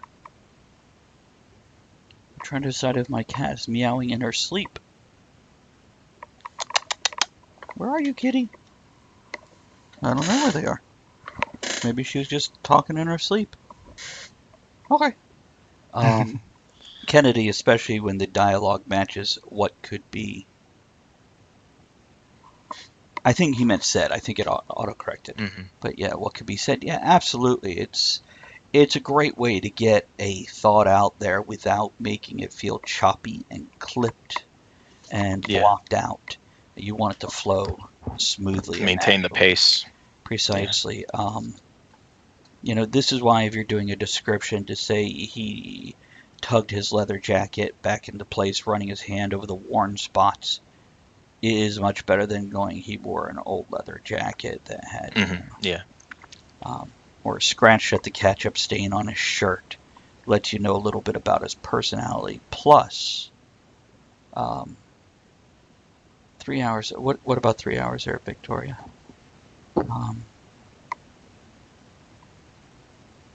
You turned followers off so anybody can talk now, Andrea. You're muted. I know, I'm sorry. I didn't mean to click that. Okay, no problem. It's and I'll set it back to the regular a little later too. So, I enjoyed naming things and people. You do have good names, as I've commented once or twice. So, tell us a bit about that. Oh, well, the scene I just or the description I just read you on Hoovelman's Landing. Mm-hmm. I was searching. I was like, I need a good name for this, and so I was searching. And the book deals a lot with cryptozoology, the study of hidden animals. And so I did some research on cryptozoology, and the father of cryptozoology was this man named Hoovelmans was his last name, and so that became, I was like, this is perfect. So this is a great thing to name this location. So and then why now this is real? The father of cryptozoology is Hoovelmans. Yes, Hoovelmans. Yes. What'd he do? Who is he? He was just the person who developed the study or coined the term cryptozoology. Gotcha. Crypto meaning hidden, zoology meaning animals. Right. So an official term to study animals that are not yet officially recognized by science. And then Millie Matterhorn, her museum is on the intersection of Barnum and Shaw, and Barnum being Barnum and Bailey with the Fiji mermaid, and in the back room of her museum she has some more authentic exhibits, and so the Shaw part of that combination refers to the man who discovered the platypus. So little nod. So I thought it was perfect because you have the Fiji mermaid, which is something that was fake that everyone thought was real, and then the platypus, which is something that was real that everyone thought was fake. Yeah. So I thought that was especially hilarious. Flat Earthers think it's fake because Australia is just a place full of actors and not a real place. Oh really? Oh, you don't know about that? Yeah, I Flat haven't Earthers, heard that bit of it. Australia is a work of fiction, and when we see films there, people go there actually brought to the Truman Show style open air theater where they're just fooled into believing all these things are real, but it's actually still on the flat plane that is our planet as opposed to. Is it on the bottom side? No, nothing on the bottom. We keep our bottoms clean. Victoria says, I'm really enjoying this conversation, the creative process. Yeah, Victoria, we have thought about doing a regular once a month or more often show like this where I bring different authors on and we take the time to discuss things like this and focus on one thing like promotion or editing or the creative process, whatever. And at some point in time during the show, we each take turns reading from one of our books to give an idea of that. I don't like reading from my own books because I find too many mistakes even after they're edited. I end up picking my own work apart as opposed to just reading it. So I have to lock down the don't do that while you're reading it to an audience. Don't do that. Right. Yeah. It's did you have to reread The World of the Orb before writing part 2 so you remember what the hell you were doing? I'm reading it right now. I went ahead and started Orb 2, but I was like, you know what? Just to be safe, I'll read it again. And I also just kind of want to. So I'm about halfway through right now. You'll find plot threads that you maybe didn't tie up tight, or mentions that you mentioned for atmosphere that you could bring back, and it connects the two books in ways that you wouldn't have thought of if you didn't reread it. Yeah, totally. I've been planting seeds. I've been planting seeds that are going to grow into beautiful trees. I can't wait. There's little passing descriptions in Orb 1 that aren't going to come into play until 4 books from now. I love it when authors do that. Robert Jordan did that with his Wheel of Time, where he gave a prophecy, and I've done this when doing D&D games. I give a prophecy in the very first game, and it's 3 or 4 months later, I refer to it, and the players are like, oh, "Hey!" And they're just amazed. Yeah, they're dazzled, and I'm like, so yeah, yeah, that's awesome. Work it into the writing. And the group has talked about Platypus was considered a hoax, Dodo Bird 2 considered a hoax, and it went extinct. So yeah, apparently the Dodo Bird tasted really, really good. Yeah, for a little while, then it had no flavor at all. They ate them all up. Oh. I would like to bring back the Dodo. Yeah, KFD. Yeah.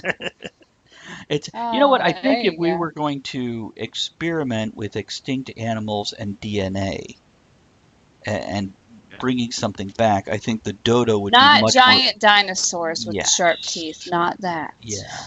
There's always a lot of buzz about the mammoth and bringing back the mammoth. Well, another thing is we don't have the environment and the land space for these creatures now. They went extinct for multiple reasons.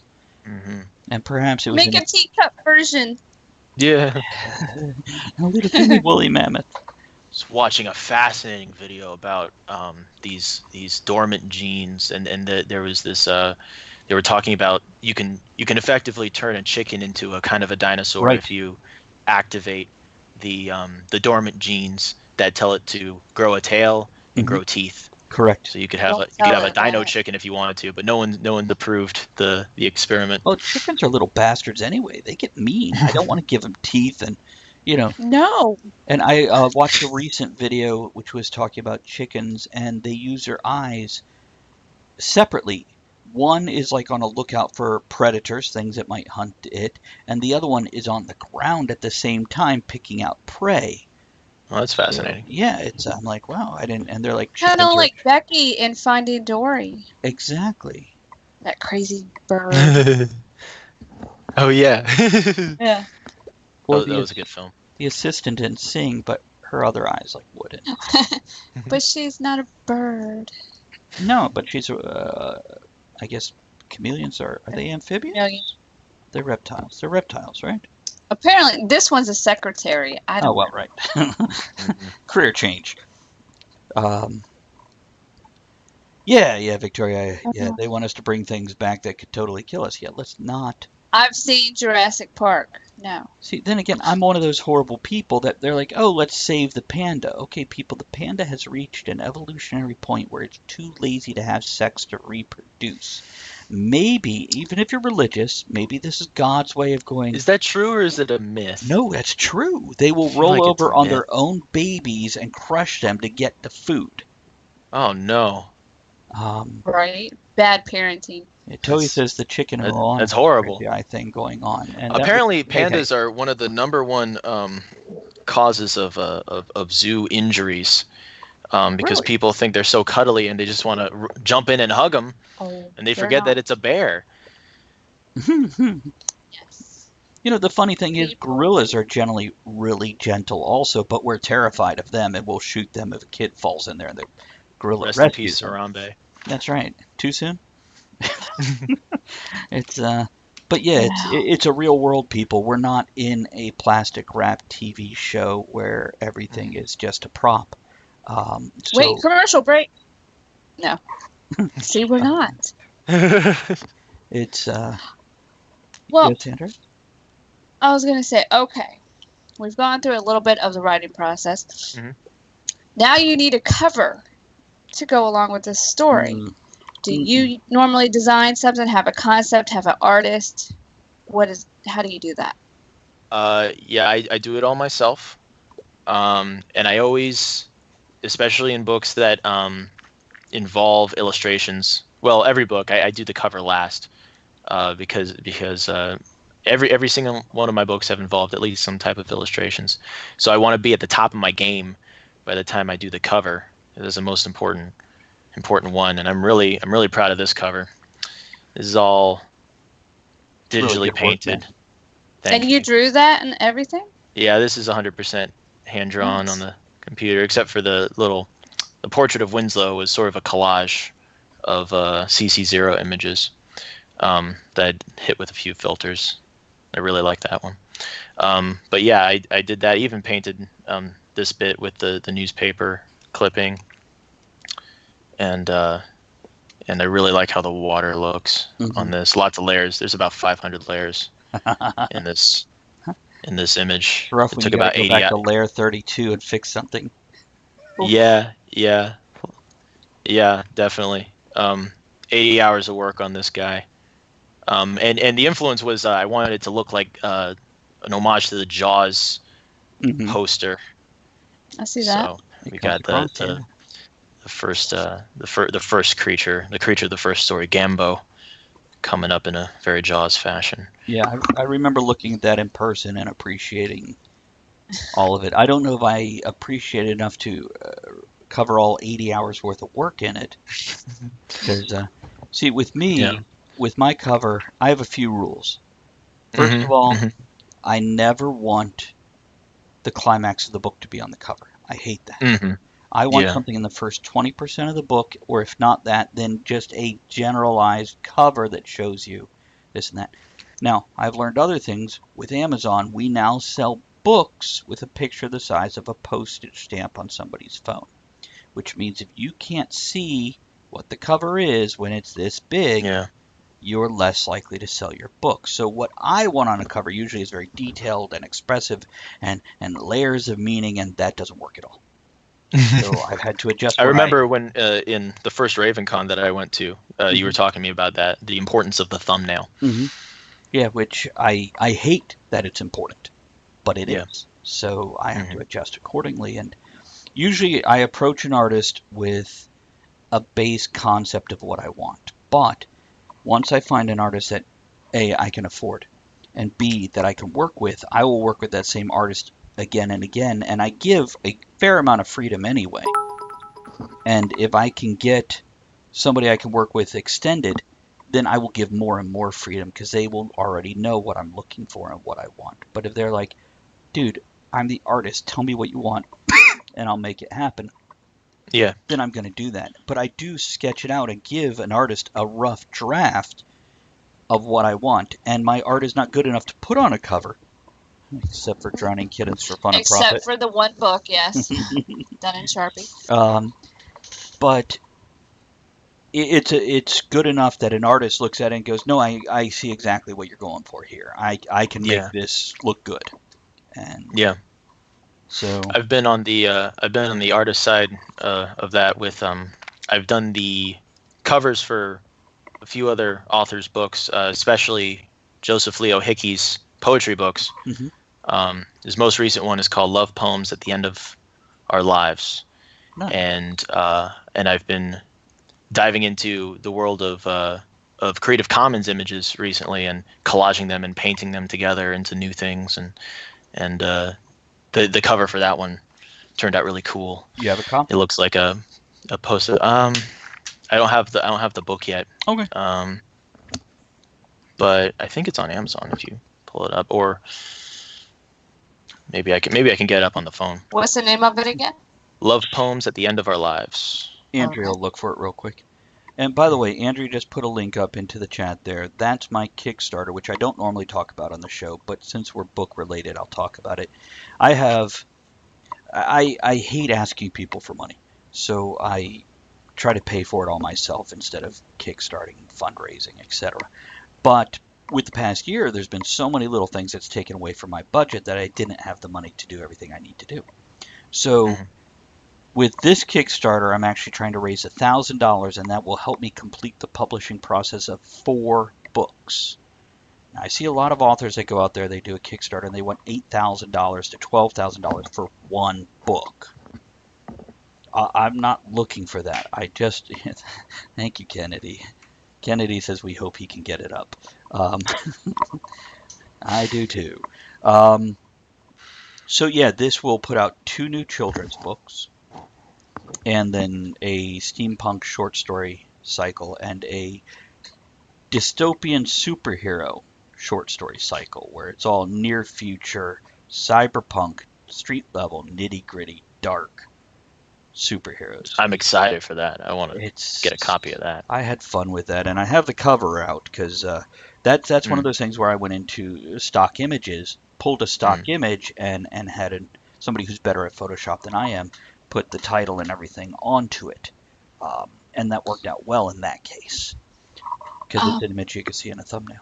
Yes, Andrea? I cannot find Love Poems for the End of Our Lives, but I did find I Could Pee on This and Other Poems by Cats.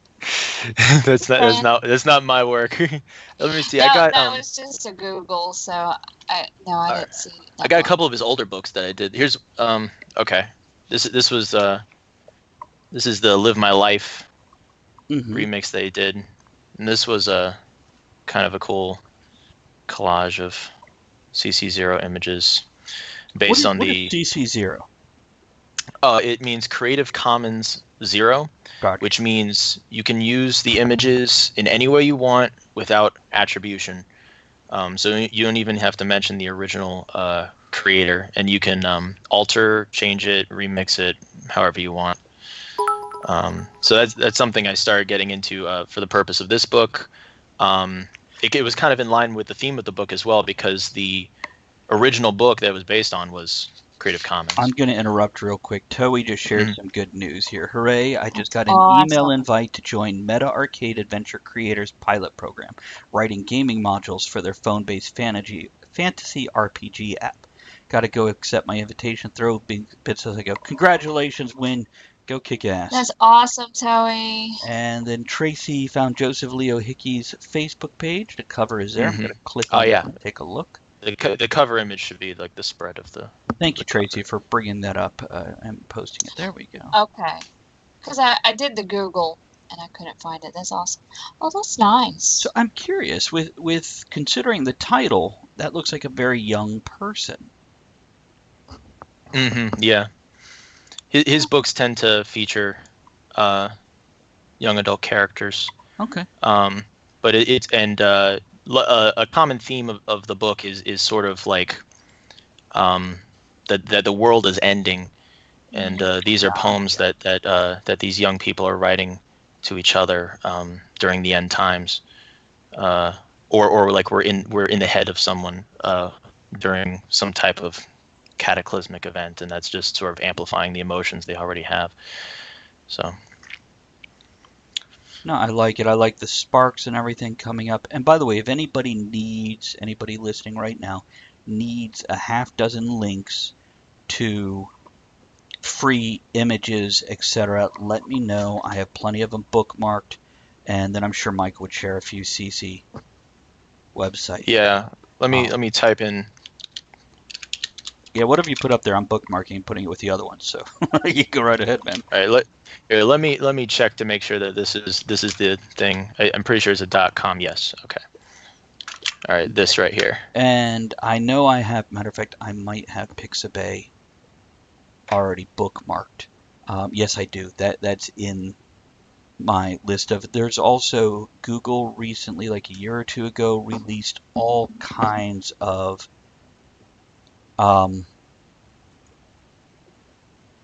images as well as music that are now Creative Commons. So yeah, there, and I know Toei knows about that and everything. But yeah, I do have a list to keep a hold of, and they have some videos too, some high definition videos. Do they? I used I went in there recently and grabbed a video of waves crashing for the end of the Winslow unboxing video. How do you feel about making videos for your books? Like I've seen essentially a commercial for a book. Do you do that? I've never done a book ad yet. I want to like the book trailer rather. I haven't done that yet. I want to, but if I do it, I want it to have some cinematic quality to it, because they tend to be slideshowy, which is fine, and it's fine to have that just as content to exist. But I don't know. Whenever I do anything, because I was a film minor, so in college, so I took a lot of film classes, and I would want it to be cinematic. I would want it to have that. I would want costumes and you still can't actors. Be. It's with your creative drive and everything. For me, I recently wrote a post on Facebook talking about how I try to quit writing, because I have Talk of the Tavern, I have these other creative outlets, but I can't stop writing. I am going to put the ideas down. I am going to embellish on them. I am going to expand on them. And if I'm going to do that much, then I might as well clean it up and publish it. Totally. And so most writers are writers because they can't help it. At one point in time, somebody once asked me, Travis, when did you realize you're a writer? In whatever interview or conversation, I don't remember where it happened. And I went, when I first published. Well, then there was, and what I did is I started going through my life. I had one relative that told me I used to carry a notepad when I was like 5 or 6 and write things down. Yeah. I remember in school, I would have an essay, and I always loved essays. To me, I never understood why people hated them. I'm like, you just write a page of crap that relates, and people are like, A+. And I remember one time I had to do an essay on food, French foods. And I sat down the day it was due, before the school bell rang. I pulled open a dictionary, looked up different French foods, including French fries, where I said these are not French in origin, did a page on that, and got an A+. This has always been easy. I've always carried notepads with my books. I've always taken care of them, even as like 6 years old.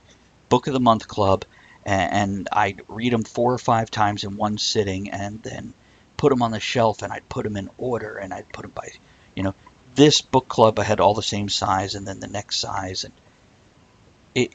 and then I always wrote.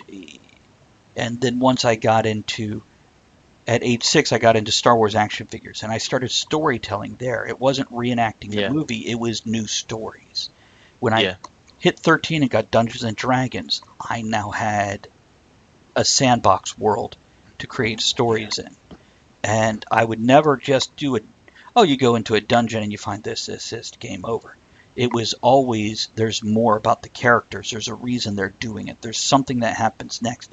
The bartender you piss off because you were a jerk tells somebody else, and there's repercussions. It's always been stories. Yeah. And that's when I realized, no, I've always been a writer. I just didn't necessarily write it down. Yeah. And it boggled me for an hour or so, where I'm like, shit, this has always been what I am. And now with Talk of the Tavern. I'm like, oh, this takes up enough of my time. I don't need to write. I can just, I've got my work in 40 plus books. I'm good. No, I'm not. There's a Kickstarter up right now for the next 4, and I have, as I said, 10 to 12 more sitting there waiting for whatever little bit or whole thing they need. And then I have another 20 sitting there with just like one-line descriptions, which fill in holes between the other books. And I'm like, God, I can't stop.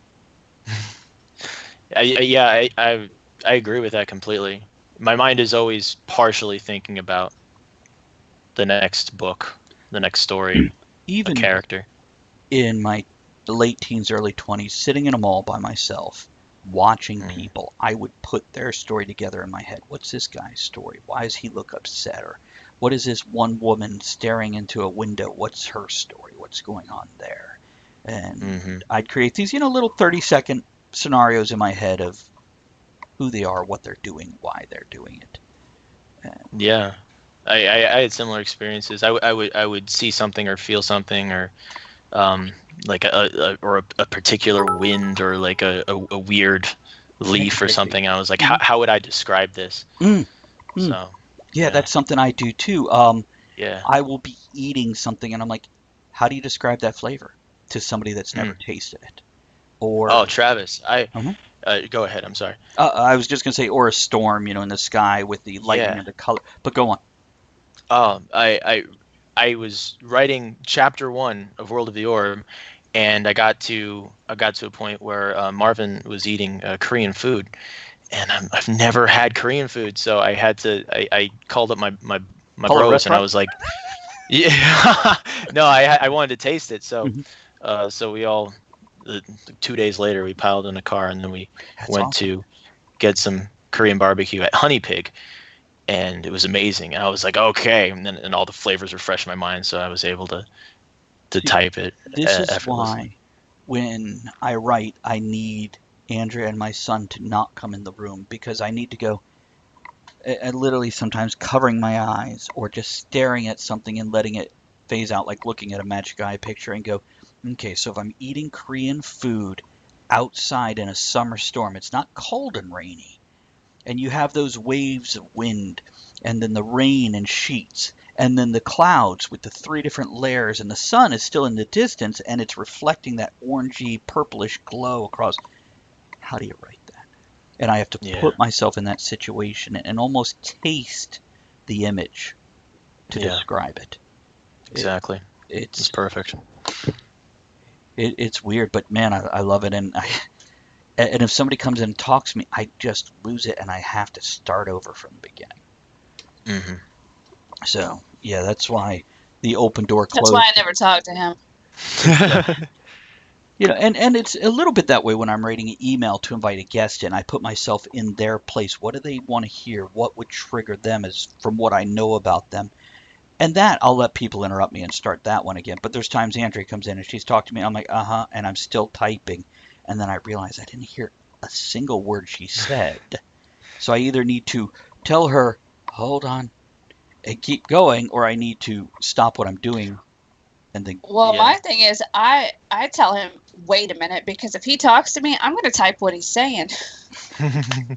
Because I used to be a secretary, and I used to have to take dictation, so it's kind of... in my head. Yeah. It's good. It's good to get lost in it. And Kennedy, just so you know, yes, as Andrea answered, I do both, but also in DMing, I use this same process of description to my players.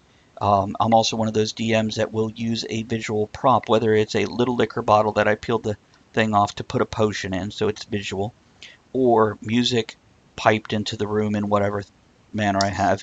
Oh, yeah, he's got a soundtrack depending on what the scene is that day. Oh, that's great. Back in the day, I used to create mixtapes from soundtracks for gaming, and whenever my players heard this music for Terminator 2 come up, dun dun dun dun dun dun dun dun dun, they're like, oh, fuck, what's coming up? What's about to happen? They always got nervous about that, and... yeah, people really responded well. The players responded well to that. Kennedy, sometimes I could tune out when I'm reading. Sometimes. It depends where I am and how aware I need to be of my surroundings. But yeah, there's definitely been times where somebody How walks good the story is. Yeah. Sometimes you get lost. This is why I will, in my younger years, I had to finish a book if I started, and God forbid it was a series, because then I would have to finish a series, and I would suffer through a series.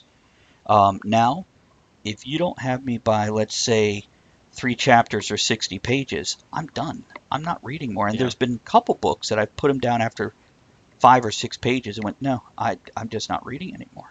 Yeah, I was the opposite. When I was young, if the first sentence wasn't good, then I was checked out. Now I'm like, lots of people are talking good about this book. I want to give it a real chance, and sometimes it's the case that you need to push through. I never want anyone to have to push through. First sentences are really important to me. It's true. First sentence. It's true. This is first why pages. There's a general rule in writing: don't ever use a prologue. Now, my thing with that is, if you're established, you can use a prologue because you'll have people that read your books. But if you're going to write a prologue, it still needs to start on the upbeat. You have to start with something that catches somebody immediately. Yeah. And this is what I tell people: that cover makes them pick up the book and turn it over and read your blurb. Your blurb makes them read the first page. The first page makes them read the rest of the book. That book makes them read the rest of your books. So I have one writer that... Go ahead, Andrew. Yeah, I was going to say that's true, because I'm not a writer. I'm a reader. And I'll go to thrift stores, and I look at the shelf. If something catches my eye, I pick it up. Yeah, I buy it, huh? That's where the title makes you look at the cover. So that title is so important. Yeah. I buy a book by its cover, and then I read the first paragraph. I did that one time, and then I bought the next 7 books in the series. That's good. I had one author tell me, well, not tell me, he was telling somebody else. I was in the table next to him at a convention. And he told somebody else who's a aspiring writer, if you only have money to buy a good cover or pay for an editor, buy the good cover, because that'll make them buy your book. And I did not counter what he said, but I totally disagree. My opinion is, you go work an extra month in your day job, and you buy the good cover and pay for an editor. Yeah, do both. Because, that's fair. The cover makes you buy the book, but that book makes them buy your next one. And the editing, oh my God, there's a book, I tried to read it. The editing was so bad. I'm like, no. Editing's really important. It is. Yeah. It is. Yeah. Go ahead. I'm working with a professional editor now, who was a fan of World of the Orb when Edition 1 first came out, and he loved it, but he found a few things that no one else did. For instance, like canvas with 2 S's versus canvas with 1 S. One is a noun and one is a verb. And I'm like, wow. I was like, yeah, you're on my team. So I had somebody do that with Harbinger. I had it professionally edited, and I went, great, let's publish, and I published. And then I had somebody else who's an editor read it going, can I re-edit the first 10 pages for you? And there was red lines all over it when she was done, and I went, I will pay you again to re-edit my book, because I didn't realize. And I've had more than one editor go, Travis, your writing is so great, I sometimes forget to edit, because I get caught up in your story. And I'm like, that's awesome, yay, my writing. On the other hand, it damns the editing. That's at least a good beta reading note, because you can believe that or at least you know that it sweeps people away enough that if anything did manage to get through in earlier editions, then people will hopefully be lost in it that they won't see it. I think it might have been you or somebody else that got one of the, before I had it re-edited, and I told them, let me send you another free ebook if you haven't read it yet, or else even if you have, let me send you the better version. Because, and by the way, Kennedy, I suffered through Thomas Covenant also, all like 6 damn books. And it's time for another refill break. Michael, you want to stick out for the 3rd hour too? Sure, yeah. Doing good? See, I was waiting 1 minute before I held up my sign. It's 2 minutes before is always good because then that lets us wrap up whatever we're doing. And don't forget the audio drama, guys. You submit it to talkofthetavern@gmail.com, or if you know me on Facebook, you could drop it via Facebook Messenger. But yeah, make sure it's about 20 minutes read time, not, so roundabout in that range, within reason. Okay, let's do a refill break. We'll be right back, guys. Don't go anywhere. Let's do this one. Talk the Tavern. Here you're always welcome. They say start from the ground up, so let's do that. So the snowballs are right next to the ding-dongs, which are right next to the ho-hos. That's dirty. Mixed chicks. Deep conditioning. See what else we can find. Look, it's do grow. Mega thick. Look at all the almond milk. I didn't even know you can milk an almond. Style makes me hungry with hair mayonnaise and olive cholesterol. M&M's named after me. White cheesecake. What's this shit?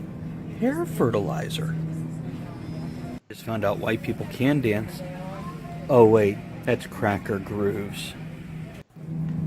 Look, it's Africa's best. No lie.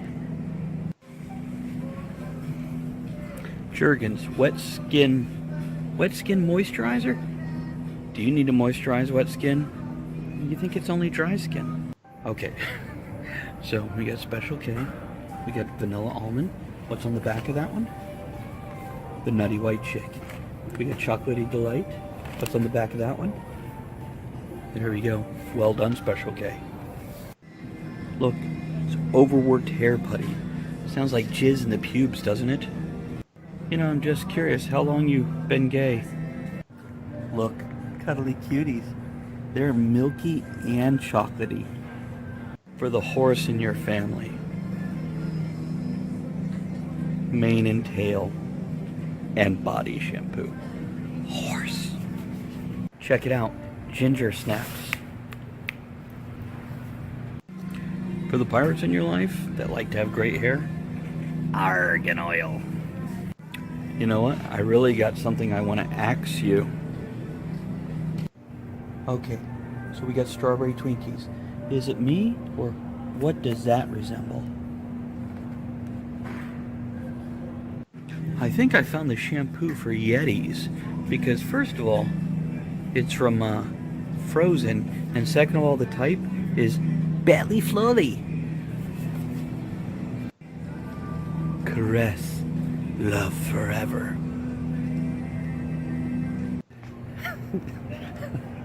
You know what chicks really love for Valentine's Day? What? A little ding dong. Look what I found. Fresh Drop bathroom odor preventer. A fresh drop before you go and no one will ever know. Does that include the trumpeting noise and the screaming when I go? Will it cover that up too? I don't even need jokes for these products. Fatco. Woman Stank Stop. But wait, there's more. Also by Fatco. Call me body butter. Body butter. Made with grass-fed tallow. And also, for those of you that aren't part of Fatco, here's a fat stick. I gotta find more Fatco stuff. This is great. That is one furked up dog. Marvel comic nerds. Little vague. For you Galactus fans, probiotic packets. 5 billion active cultures per serving. No. Send out Silver Surfer the waiter. So, gas out. Play your card, but don't pass the gas. Do it again.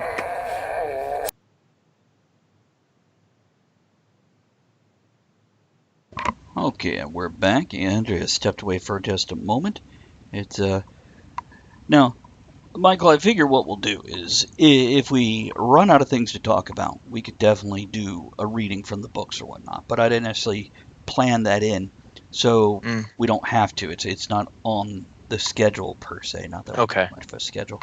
I think we're doing pretty good with just chatting about things at this point. Yeah.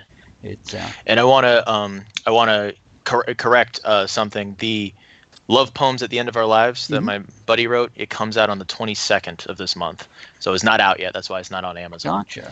I just looked it up. So, but his other books are up, including this guy, Live My Life, and this one, Unity, which I did the cover for this one as well. Very good. Very good. I love wraparound covers. I love to turn a book over, and you don't need much detail there, but yeah. Yeah. Victoria, you like the poo grow? Is that what you're talking about? Yeah, the stuff we find. And I've got, from the video. Yeah, those are all up on YouTube also underneath the store silliness playlist. Talk of the Tavern channel on YouTube.com. It's but what I was telling Michael is we might do a reading if we feel like we've stuttered to a halt here, but it's not necessarily tacked onto the to-do list, so we can keep talking if we have enough to talk. Well, I was just saying, if you do just like a teaser, so people will have to buy your book and read the rest of it. Okay. All right. So if you I'll start looking for a section in case. Yeah. That's something else. At conventions, they're like, "Hey, do you want to do a reading?" And I'm like, "No, I really don't." But I feel like as an author, if you're going to do these kind of events and do a reading, you need to have certain sections of your book already earmarked for it. Yeah. Which is not necessarily don't start at page 1, chapter 1. Maybe you can if your book fits that, but sometimes picking it up, not necessarily at the climax, but at an exciting part mid-story is a better way. Then they have to buy it to see what's going to happen. Yeah, and what they went through to get to that point. Yeah. It's or just a really touching scene or a deep philosophical scene, and have 3 or 4 things in every book marked and time Think of it them. kind of like the trailer to a movie where they want to hook you and draw you in. Yeah, you see a clip from a movie and have them timed out with, you can read this in 20 minutes or 30 minutes or whatever, because sometimes they give you a 30-minute time slot, but keep in mind that still includes 5 minutes waiting for everybody to come in the door, sit their butt down, and 5 minutes at the end where you want extra time to go, here's where you get this from, I have them available, I'm sitting over there, whatever else. So if you're an author looking at pimping your stuff, you need the promotion time, which we could talk about that right now, Michael. Talk about promotion. Promotion, yeah. Hardest things as a writer I've found is how much time do you put into promotion, especially with social media now, versus writing. The bottom line is if you don't write, you don't have anything to promote. Yeah, it's true. On the other hand, if you don't promote, next to nobody's going to read your writing. That's right, yeah. So what percentage do you think? Well, right now, what I'm testing out is I've got the 5 weekdays. On Monday, I market, and the 3 days in the middle, I write all day, and then Friday, I market again. And marketing can involve social media marketing, can involve making content that I can share later on, like videos or putting together albums of pictures. Designing a bookmark. Designing some stuff I can bring to. Hey, how'd your bookmarks go, by the way? Oh, they went great. People loved them. I was able to. People, even before the book came out, I had a few, and people really dug them. And those are. Oh, I think I have one. I really like this. Okay, so this is a image of Giganteus, or part of Giganteus actually. The full illustration is in the book, and they're numbered on the bottom. This is number 8 of 200. So you know that they're limited, and then they're signed in gold. So in on the 20 back. years, when Michael is the next George R.R. Martin or whatever path This No, he will can't be George Martin because he doesn't kill everybody. He's young. Give him time and get him bitter. Oh man, yeah. Something Go I will ahead, say I'm sorry. about you, and this is going to sound like a criticism, but I mean this absolutely in a positive way. Okay. As far as I can tell, besides his little teeny bookmarks, not those, the other ones, the little cheapy ones. Cheapy in his budget, not necessarily their crap. They're good quality stuff. Michael doesn't give anything away for free. I remember the first time we went, oh, you want to trade books? And he went, sure, mine's $20, yours is $15, give me $5. And I went, oh, okay. And it set me back, but it is so smart what you did there, to go give me $5 and the book. It makes sense, and don't stop that, because so often creative people give their stuff away for free, and that means somebody's not paying for it. Mm-hmm. You actually suggested that to me because I had never done a book swap before. That was my fault. And fuck. Yeah. Yeah. You said there's a couple things you could do. I mean, we could do an even swap. We could figure out the difference. And I said, okay. Yeah. We could do this. Business wise, you did it the smarter way. I never do it the smarter way. I'm like, oh, yours is 10 minus 20. It's okay. If they have two $10 books, sure, we could do, 2 for 1. But otherwise, and that was more of a promotion. When I do a book swap, it is more of a promotion. It's networking. It's promotion. Yeah. And that's where I think of the money is going. I'm not getting rid of this book to make a profit. I'm getting rid of this book so there's one more person who does what I do. Mm-hmm. Well, that's usually what conventions are. They are promotion. You don't make your bulk money there. A lot of people make most of their money online. I'm the opposite. Yeah, I'm the opposite too. Yeah? I'm working on marketing online more and figuring out how to reach more people online. But so far, the majority of my sales are in person. So I'm always doing a lot of in-person stuff. Touring around keeping it indie. Don't go with Facebook ads. No, I the thing with social media, I've resolved. Early on, I decided I will never pay for social media. It doesn't seem fair to me. And I've also and later on, I saw all sorts of horror stories that if you pay for ads, it'll go to a demographic you're not even trying to reach, in sometimes in completely different countries, and then afterwards, when you stop paying for the ads, well, somehow the algorithm thinks that people in those countries that you paid for, or in those demographics that you paid for, unwittingly, want to see your content, and then they'll pitch to everyone who fits that in their algorithm based on who likes you, but also. No, it's once not. It's like a paid for an ad. There is a period of time where this is theory. I do not have documented proof of this, but they drop your reach after you paid for an ad when you're no longer paying because they want you to pay again. I have also noticed one time I went through my Facebook a few months ago, and this might have happened to some of the people listening. I deleted hundreds and hundreds of people. I had almost 1,000 people. I took it down to a couple hundred. And suddenly, my posts on my Talk of the Tavern and my author page... They did better, right? Escalated. I'm like, really? Oh, I actually heard why that is. Why is that? Apparently, when you make a post, at least this is how it was when I read about it, and it was at least half a year ago when I read about it. Could be totally different. It will, yeah, it could be. They'll send it out to maybe 5% of your followers. Correct. First, a random 5%, and then of those 5%, if they interact with it, if they like it, if they comment on it, if they share it, and I don't know what the score systems are for each of those, then they'll start to open the gate a little bit more to the rest of your followers. Right. But if, people may see it and they'll think, oh, that's nice, and then they'll continue scrolling, but without the interaction, it won't begin to become visible to the rest of your followers. It just won't be shown in the feed. Right. Also, if you have a link that takes them out of Facebook, chances are people are not going to see it because they don't want you to leave Facebook.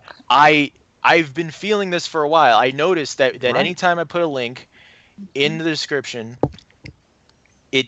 I never get any likes. So what I started doing, and hopefully Facebook isn't listening right now. But what I started doing, I put the link in the comment section. Yes. First comment. Then I get the same amount of interaction. Yeah, the first comment is a link if it agrees with the post, if there's a place that they may want to continue their clicking journey. But otherwise, if it's within the main body of the description, it gets close to no interaction. Exactly, because most people don't see it. Has a few comments saying that she sells more in person than she does online, and agrees Facebook sells your ads to click farms, and social media does not target your market at all. It's the most disappointing thing is when I've paid for an ad on Facebook, I felt like everybody who likes that page should see that ad. Or at least more people who like that page should see that ad instead of people that don't like the page. Because I'm not trying to promote the page. I'm trying to promote this book or this event or whatever it is.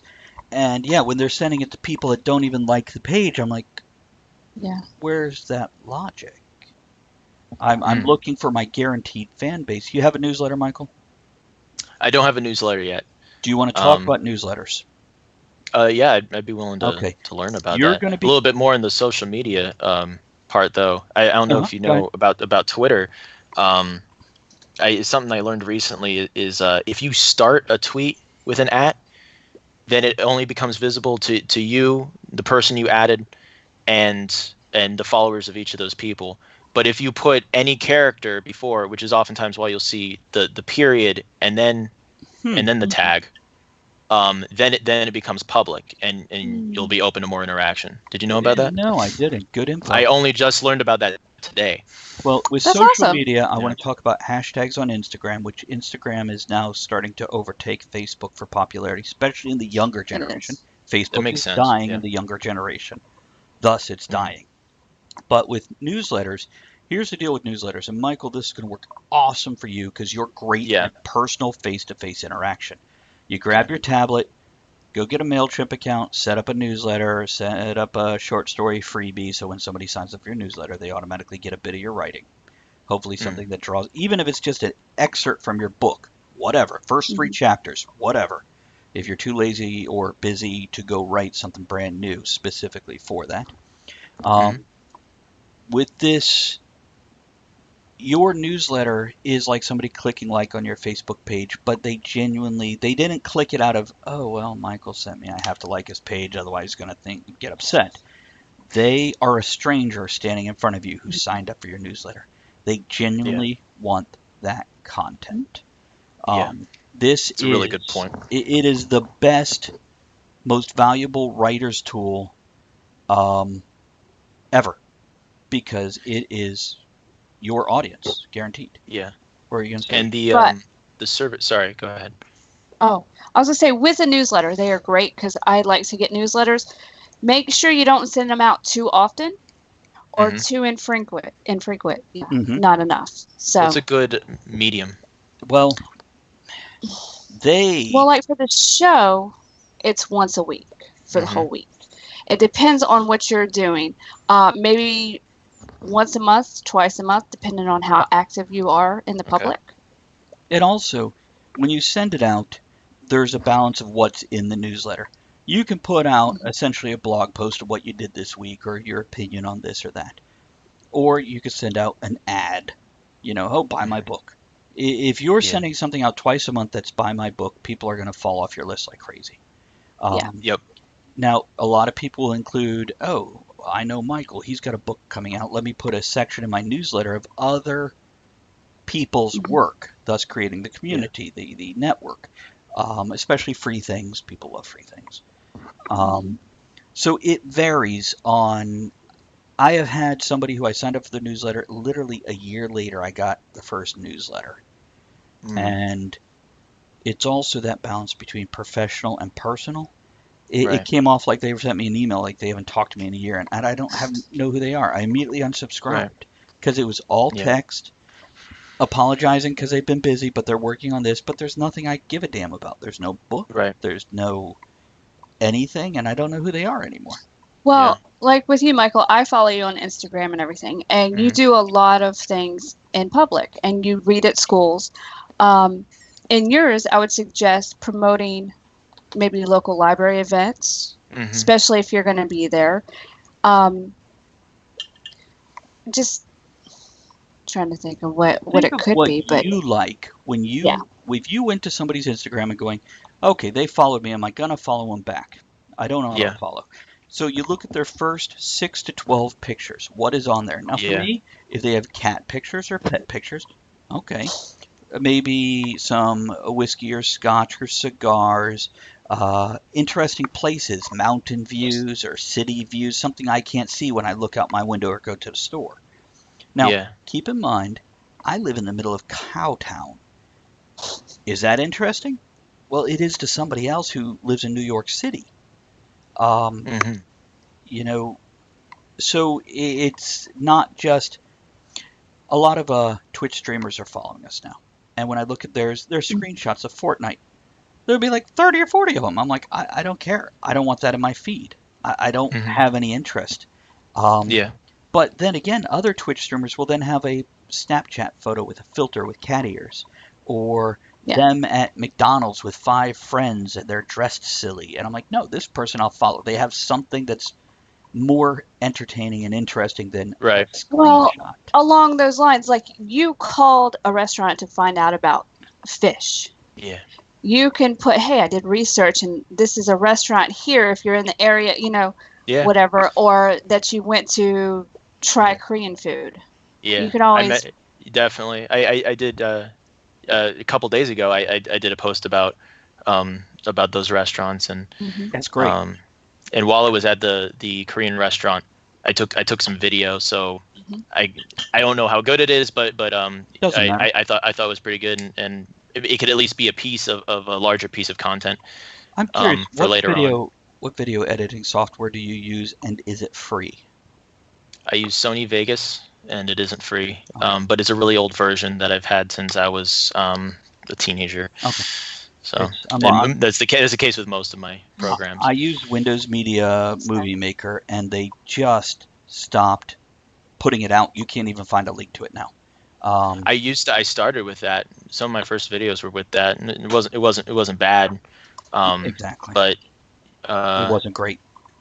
No, it's kind of, but I mean, what was nice about it was it was free. It was kind of like an advanced PowerPoint, correct, kind of thing, and you were able to like sort of adapt transitions to sort of create your own special effects and stuff, and so I enjoyed learning with that. And then the thing I like about Sony Vegas is it's only as complicated as you make it. You know, it's still drag and drop, and you learn the tricks as you go. I want to cover hashtags real quick, which I'm going to let Andrea speak about that, specifically Instagram, and branch out in the others. Then I want to go back to newsletters. Okay. Andrea, you want me to talk about it now? Yeah, you got a second? Okay. Now you use Instagram. Do you use hashtags a lot? Yeah.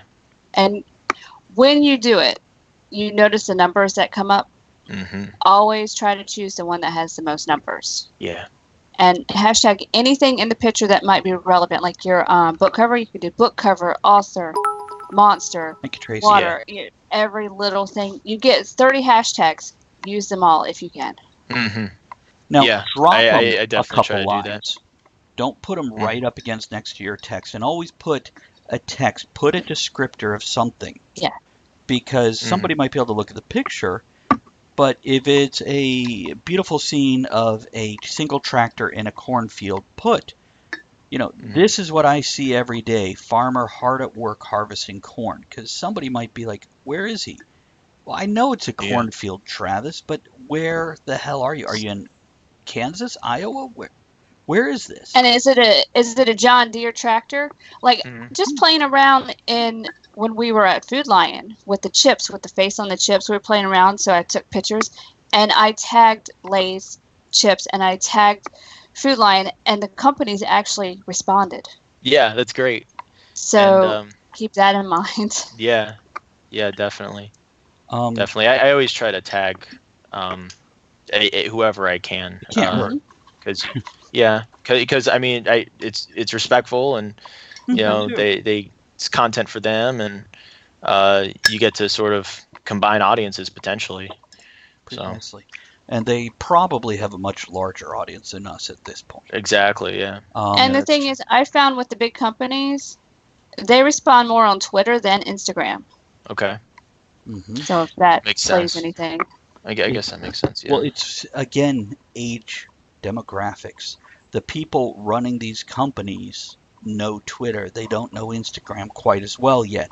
Now, the younger people who are probably in charge of this know both, but they're going to do what the company tells them. So at this point in time, Twitter is more effective than Facebook, and Instagram is what's coming. And Victoria says, I use iMovie, even shot a book trailer with it. And she says, I shoot a lot of historic places. They usually end up liking, resharing, etc., especially with the tags.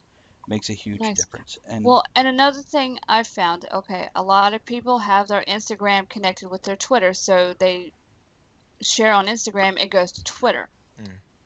But if you go back and look, all it does is show a link. It doesn't show a picture. People are more apt to click on something with a picture. So yeah, I haven't connected, and I kind of do them separate or like at the same time. If I post, I'll just post the same picture twice. It's extra work. That's what I do. Now But you can connect your Instagram to your Facebook, and it transfers the picture and everything.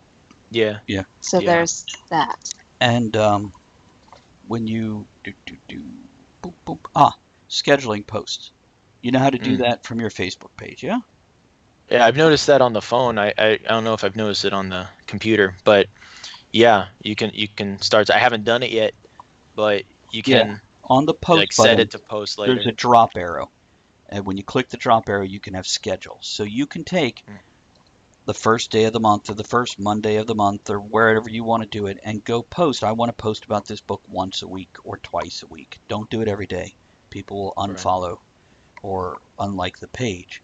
Also with Twitter and other social media, there are services like TweetDeck or Hootsuite. Some are free, some are paid. Most of them have a base for free, and then you can pay for more features. I think Hootsuite became a subscription. Okay. Recently. It all depends on how much social media you have to have it posted to, because some people have 2 things, some people have 10. I didn't know there was that many. Yeah, I don't know. I don't know. I don't know that many. I tell people. Have any of you used Snapchat to market yet? No, I used Snapchat. I couldn't figure out how to market effectively. Yeah. Here's the thing. I was too afraid to use it just because it was.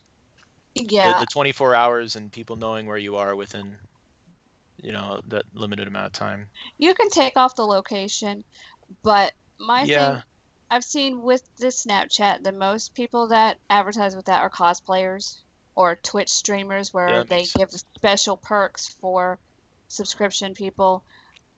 Well, I have it's also good for them. Snapchat shot up in popularity, went public, sold really high. When they went public on the stock market, they have dropped and nothing but dropped since then. Well, they tried to. It has some of the skeletal functions of what it used to be, but there's this whole weird article feature in the story. And at one point, it dominated the majority of the space, and people had to scroll and scroll to find the things that they actually subscribed to. I think they reversed it now. But yeah, they shot themselves in the foot. It's not as good as it used to be. But with newsletters, are you part of the Talk of the Tavern newsletter? I get notified when things go live. No, that's the Twitch thing. If you sign up for the newsletter, you'll get an email once a week, generally Monday at noon. It's in the chat right now. All right, I'll be sure to sign up for it. No, that's the Bits and Cheers. I don't see the. Is it? Oh, never mind. But anyhow, the reason I say, and by the way, go follow not just my author's newsletter and my Talk of the Tavern, but a dozen others. Go sign up for a bunch.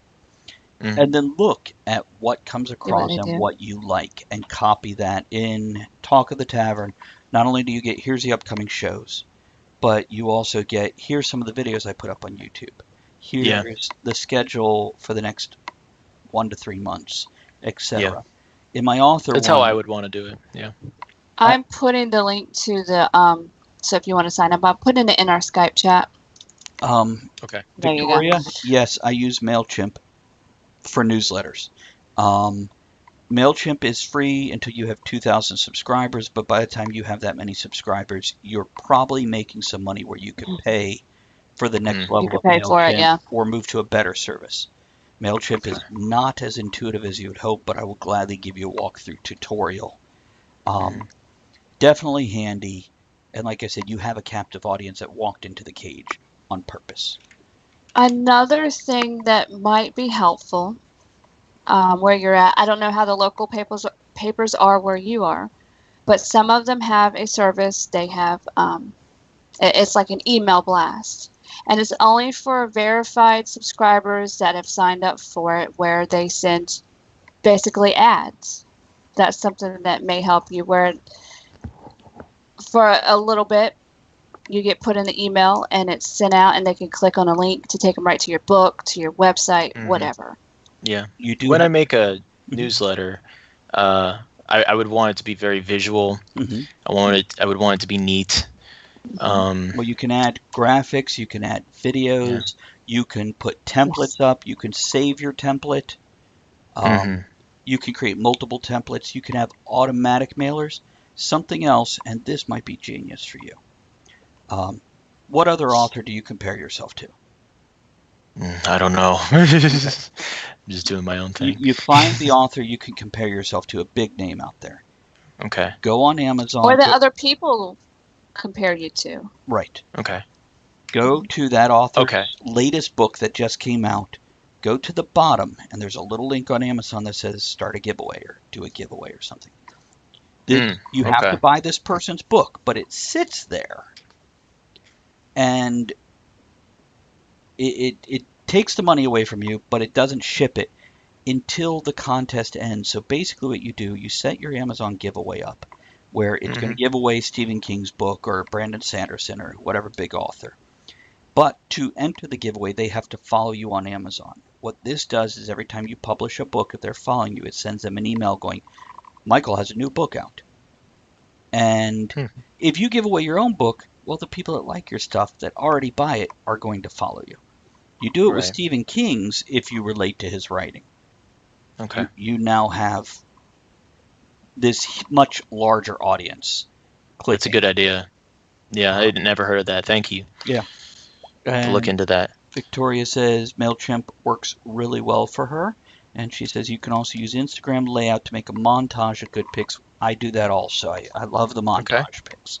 You do have montage. What you have to do is a separate download called Instagram Layout, but it incorporates it into the Instagram app, and now it allows you to put 3 pictures or 7 pictures or however many you want, and you size it to what you want. So I'll do it with 3 different cats in cute poses, or 3 different books, or if I go to an event and I don't want to put up 15 posts to Instagram that day, well, I can do 2 or 3 with a handful of pictures instead. And this is where you use your hashtags, and in that text you put, I went to the circus today. This is like my book, Travis Went to the Circus, or whatever. Okay. It's good ideas.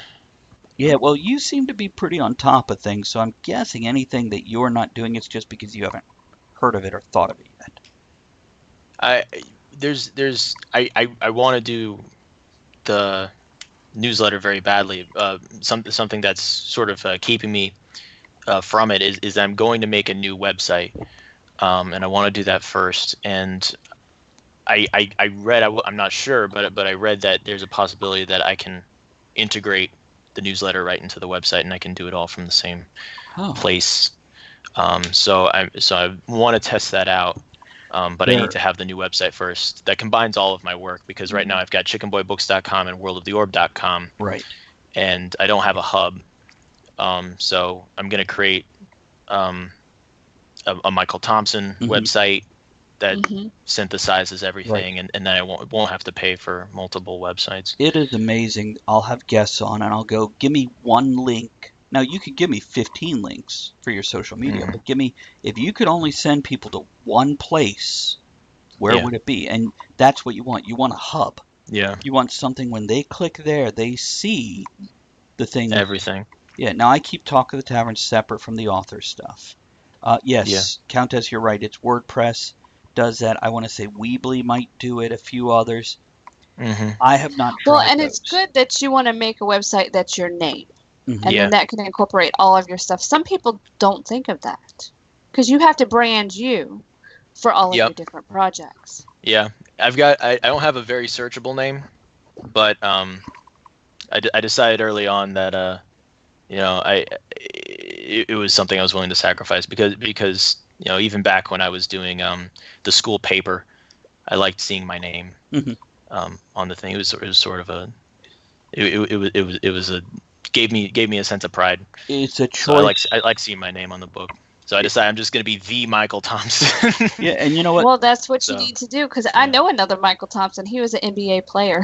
Yeah. We're going to have you on a show with Although him. he's got a more interestingly spelled name, so it's more searchable. I think it's. No, I think it's spelling. No, it's same as yours. Exact same thing. I think there's a Y involved there or something. Not in his. Not in his. But I work somebody with else, him. I do work with him, and he's a former NBA player. So yeah, it's. Well, yeah, there is one a retired basketball player, Mychal Thompson. Okay. So there's at least one. Michael Thompson isn't going to be a terribly rare name. Yeah. But yeah, putting the Michael Thompson might be a great website because I'm guessing michaelthompson.com is already taken. What I got right now is Michael Thompson Books. Okay, that's good too. Which that's what I was able to get, and right now it just redirects to worldoftheorb.com, which has a little bit about Winslow at the top, but otherwise it's orb centric. What was I going to ramble on about with the? I don't remember. I'll interrupt in a minute when I get all excited. Have you done any audiobooks? I want to, and I'll be reading So do them I. myself. I haven't done it yet either.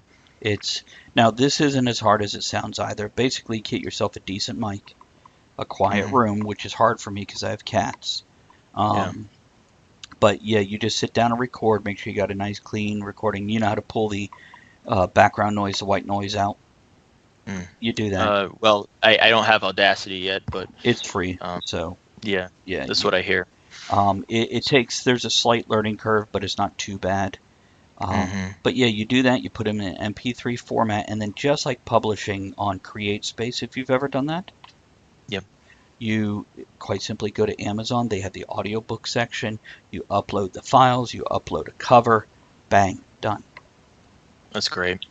I especially want to do it with Winslow because it's so dialogue driven and there's so many fun voices. But I need to build a sound room, and I might convert a closet, but we'll see. We'll see what's the most sound conditionable location. Yeah, I'm torn on that because I'm like, well, I could do it right now and just basically build a framework for a heavy blanket behind me, et cetera, but. Yeah, we'll see. It's enough projects on the table that I don't immediately go, let's do this right away. And that's the other thing, just one more thing to do. Totally. I'm recording an audiobook for the next couple of weeks or a month instead of writing. Yeah. Yeah. I figure I would set one of the days in the week aside to record, but still do the Orb 2. That's something that I've never kickstarted anything before, and that's something I might kickstart because I did meet someone at Allegro who's sponsoring the upcoming Yaba Fest, and they have one of the founding members was a sound guy, and he's looking into making professional equipment available for indie authors to record their own books. So I'll let you know how that goes, and Yeah, definitely. I'll connect you guys. But yeah, so I'm gonna figure out if I gotta build it or convert a space for it. But it could be very a good resource, because then maybe I could do other people's books as well, or use it for something else. There is a place where you can go and you just grab whatever book you want to do, record yourself reading a chapter or 3, send it in to them, and then basically they go, okay, we'll contact the person and see if they want you to do their book for them. Right. Yeah. How much do you charge? It's involved with. That's a component of Audible, right? I believe it is. Yes. Yeah. It's been a while since I've researched it. It's an interesting field. It's another income stream too. So. Yeah. But again, all these things take time, and we still want to enjoy life, live life. So yeah, it's just balancing the 50 things you're doing. Yeah. It's perfectly balanced, as all things should be. It's more like that top that never quite stays even. It goes even for a little bit, but then it won't. So what are you working on after World of the Orb, Part 2? Well, I would want to do something short in between the long stuff. So I might. It depends. It depends on what I'm feeling on. There's a few options. I could do the 4th Chicken Boy. I could do this play that I wrote a long time ago. That I did for this high school 10-minute play contest. And I really like it. And I think I might revisit it and touch it up, and then sort of go in and swell the stage directions a little bit to give it a narrative quality. And then maybe publish that, or a poem collection, because I do have some of those kicking around. That'll be pretty quick and easy. Yeah, it's just a matter of formatting, and Victoria is agreeing. By the way, self-promoting can be hell, and absolutely can. But when you look at the other side, what else do you have? Well, you go to a big publisher who is supposed to publicize for you, and a lot of these. What I have found is you have your big 5, then you have self-publishing, and then you have everything in between. And I've known a lot of writers working with the in-between ones, and when they call the company and go, what are you doing to promote me? And the person is like, well, do you have a Facebook page and a Twitter account? And they're like, yeah, I do, and I've been posting. What are you doing? And they're like, well, on your Facebook page and the Twitter account. They're like, no, I know what I'm doing. What are you doing? And they're like, you have a Facebook. Yeah, they're not doing anything. There seems to be like a marketing advisory aspect to some of these houses, that they'll create like a map of what you should do. But that seems to be a common theme, is that the onus is on the author to promote their own stuff the majority of the time, regardless of the size of the house. So they're taking 10 to 30% for what? To put their name on your book? Yeah. Okay. Well, I don't know about you, but I have never been publishing house loyal. I have never gone, oh, it's a tour book, I'm going to read that. Right. I am author loyal. Yeah. But not publishing house loyal. Now, the only thing you get with the publishing house, in theory, is you have a limited guarantee that it's been well edited. That's true. You have that, and then the distribution quality, right? Which is really hard, which I'm looking into now to try and figure out how to do what the big guys are doing, but myself. So go pick up self-publishing for dummies. Yeah, a more current version. I have one that's 6 years old, totally out of date now. Completely out of date. I mean, there's still some information in there you can use, but it's not like it was. But you're still looking at $7,000 to $10,000 for a book run. Yeah. To self-publish it, and it's still going through somebody else who has a printing press. Yep. And some people have complained about Create Space's quality. I have never had an issue. There's it depends on when you get your books delivered. I mean, I'm not going to talk too much about it, but there was a point when they were moving their central printer from one location to another. So there was some inconsistencies, and I met a lot of authors who were like, yeah, between these dates, it was and that strange, makes sense. but- And I can only assume if you get a box of books that are all off-centered or the spine is splitting on the third time you open it, if you contact them, go, look, I've got a bad batch.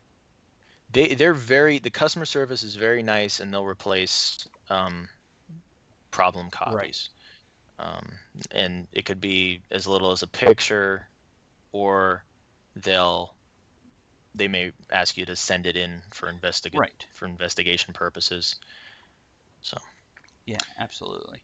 And if you do that, send them the worst one you have. Don't send them a brand new one going, well, they'll open it 3 times to figure it out. No, they won't. I always attach sticky notes pointing to the defects and or the pages that are, if there are any problems. But I've been pretty pleased with CreateSpace.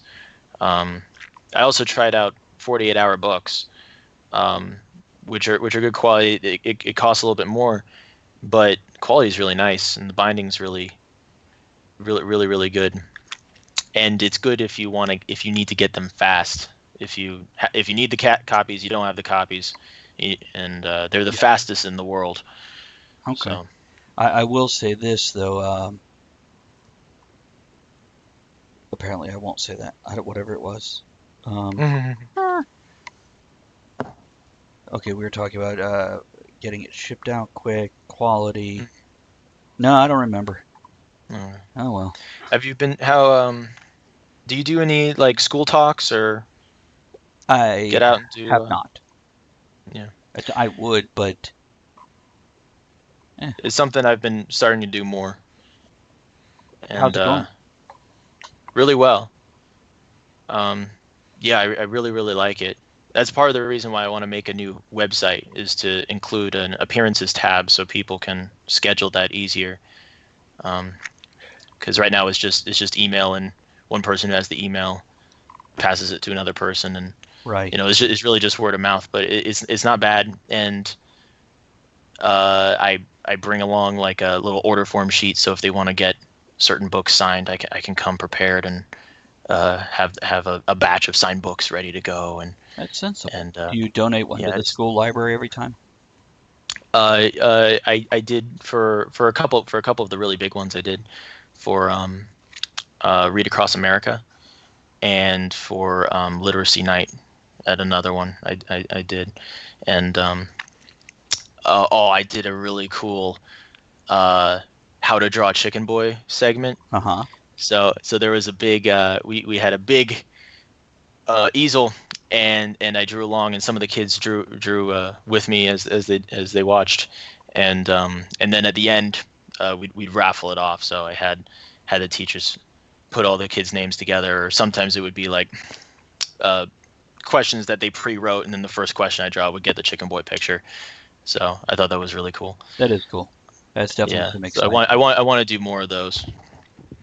And then you're gonna get an email 10 years from now from some kid that says, "Hey, you were in my class, and I didn't win, but I drew along with you," or whatever. And he's gonna be like, "And I'm doing this now," whatever it is, big or little. Or you inspired me, got me on the track to do this. Mm-hmm. Yeah. And there's always a few kids who say, "I want to be an author when I grow up," at the end, and I was like, that makes me feel so good.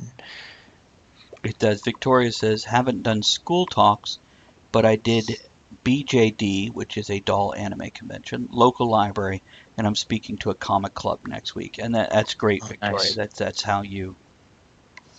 Oh yeah, book clubs. I want to do book clubs. I haven't done that yet. I just want like Oprah to recommend. Speak at book clubs, or have your book in a book club? What do you mean? You can like donate copies. Okay. To a book club, and then they'll read it, and then in the end you can go and talk to them. Oh. And you can answer all their questions. What are you been nervous? So is this like this is crap? What the hell? So where would you find these? Like at colleges, at Like, I found a magazine at a library that Okay. that said here's all our book club meeting schedule. Oh. And so I figure maybe I can email those people and say, hey, I have these extra copies because I did have those runs where the colors were wrong on the World of the Orb cover, so I have some extra, so I can say, hey, if you're okay with a grainy cover, I have these free these books that I can offer you guys to read, and then I can come in at the end. That might be cool. The ultimate book club is Oprah's. Oprah's book club. Yeah, I just want Oprah to go, hey, read Travis's book, and then. Even if she's like, oh, this isn't very good, people are going to buy it just to see. Yeah, that's true. Oh, what I was going to say, Kindle Unlimited. Don't. Now, this is great if you write erotica, and you're putting out a book every 3 weeks, 4 weeks. This is great for that, because that reading audience goes through a book a day or two. Yeah. So, and they will rapidly follow an author they like and buy everything. And with this, you don't get paid until a certain amount of pages are read. Mm-hmm. Yeah, and there was some corruption going on because people were using Fiverr to just click through pages. Thanks, John. I heard, and things like that, and then people were getting their books taken off the page completely when they sensed an unusual amount of clicks in a small amount of time. Gotcha. So there was a lot of issues with that. I remember reading about that. Yeah, well, also, and from the business side, I understand these things. And with a lot of the stuff we talked about, whether it's Facebook algorithms, I get why the businesses do it. But when it comes to Amazon, they're a business also, and the bottom line is for them to make more money. By the way, anybody who's on Amazon, on KDP, do not publish your paperbacks through KDP. Go publish it through CreateSpace, which is still Amazon, but KDP limits things more. You get less profit, etc., etc. Do it through CreateSpace if you're going on Amazon. And they'll comb if you go Amazon exclusive, which I think KDP is their exclusive program, which supposedly bumps you up in the KDP is just the electronic books. It's Kindle digital publication. Okay. But then you click yes to the Kindle Unlimited, which is their exclusive. That's it. Yeah. That's it. Go on. Yeah. If you do that, there'll be you can't publish it anywhere else. Correct. On any other Kobo or Barnes and Noble or wherever. You can't have Nook or anything. That's an exclusivity deal, so you can't. Victoria says, I'm praying that CreateSpace stays open. Victoria, I am with you. I can only assume what they're doing with KDP by offering the paperback publishing also is they're trying to edge out CreateSpace and shut it down. And at that point in time, what other option do I have? If I want the quick, easy fix, I'm going to go with KDP. That's that. Yeah. But yeah, I'm watching that too when they started offering paperbacks. I'm like, oh, this is a harbinger of things to come. Harbinger. So we've got about 10 minutes left. Let me quickly do a quick cap of what we got coming up the rest of this week and the beginning of next week. And where you're going to be. Me or him? Well, him. I don't know if you're going to be anywhere. We'll get to that in a second. Now, tomorrow we have Brad Williams joining us, one of the best stand-up comics out there right now, in my opinion. And then Thursday, I have Richard Knowles and possibly Daniel Carter from itswood.com joining us, and we're just going to kind of hang out and just have a good old time. Monday night on Philosopher's Pub, we're doing One Pickle, One Beer, and covering Elizabeth Pickleman Productions and what she does. And next Tuesday, we will have Gabrielle Reel of Radio Reel coming on, who has been a great supporter of the show through the years. And then next Wednesday, I'm very excited to say we have Don Haywood of Crash City Games with some of the games he's developing, card games mostly. And that's going to be a fun chat, I guarantee. So that's what I have. What do you got coming up that you're going to be at and do? I am going to be at Richard McKay Used Books on July 14th from noon to 3 in Manassas. So if you're in the area, stop by, and I'll sign you some good books. There you go. Anything else you want to announce? You don't have anything coming out until World of the Orb 2 hits, correct? World of the Orb 2 is in production right now. My newest book is Winslow Hoffner's Incredible Encounters, which is out now. Just came out. So hop on over to Amazon, get yourself a first edition. There we awesome go. Copy. And I can put the link in there if you want. Yeah. I was gonna say I'm working on it. Yeah. My internet's slow right now. All good. There it is. There it is. Check that out. All right, if you want to check it out, there's my author page that has World of the Orb and Winslow on it. And by the way, everybody, go to that Amazon page, whether you're purchasing or not, and just give a little click follow. Looks like I'm already following you, so it's appreciate. Yeah, click follow. Totes a push. Now I see with this, you don't have an e-copy of Winslow Hoffner's Incredible Encounters yet. No, not yet. Okay, so that's coming? That's coming. I am working on it. And what's your projected launch date for World of the Orb 2? World of the Orb 2 is going to be 2019. Early, mid, late? What do you think? I'm going to say sometime therein. I'm going to say mid. There you go. Good answer. Mid 2019. It's one of those things, as a writer, we all know, sure, you could do this all in a month, but then you do nothing else but. And then there's, of course, editing and whatnot, that process. So it's reasonable to say mid and launch it early if you need to. Yeah. It's now, I don't know if we have anything coming up together over the next, I don't think we do, but yeah, maybe I'll save a couple bucks. Are you going to Monster Con or Sci-Fi Con or Fantasy? I mean, or there's one in Fredericksburg coming up too. Oh yeah. The only con I have scheduled right now is MarsCon. Okay. And I've been talking with them, and hopefully I'll be at Fairfax Comic Con. I should hopefully find out soon if there's space. And then of course Yaba Fest in October. What is Yaba Fest? Yaba Fest is the Young Adults Books, Bands, and Author Festival in Warrenton, Virginia, Old Town Warrenton. It's being sponsored by Allegro Community School of the Arts, and it's really cool, really indie, or they love their indie authors, but they welcome traditional published as well. And we're going to take over, right now the plan is we're going to take over a local school on October 13th and sort of make it like our own little convention. And so it's going to be really cool and really, really local.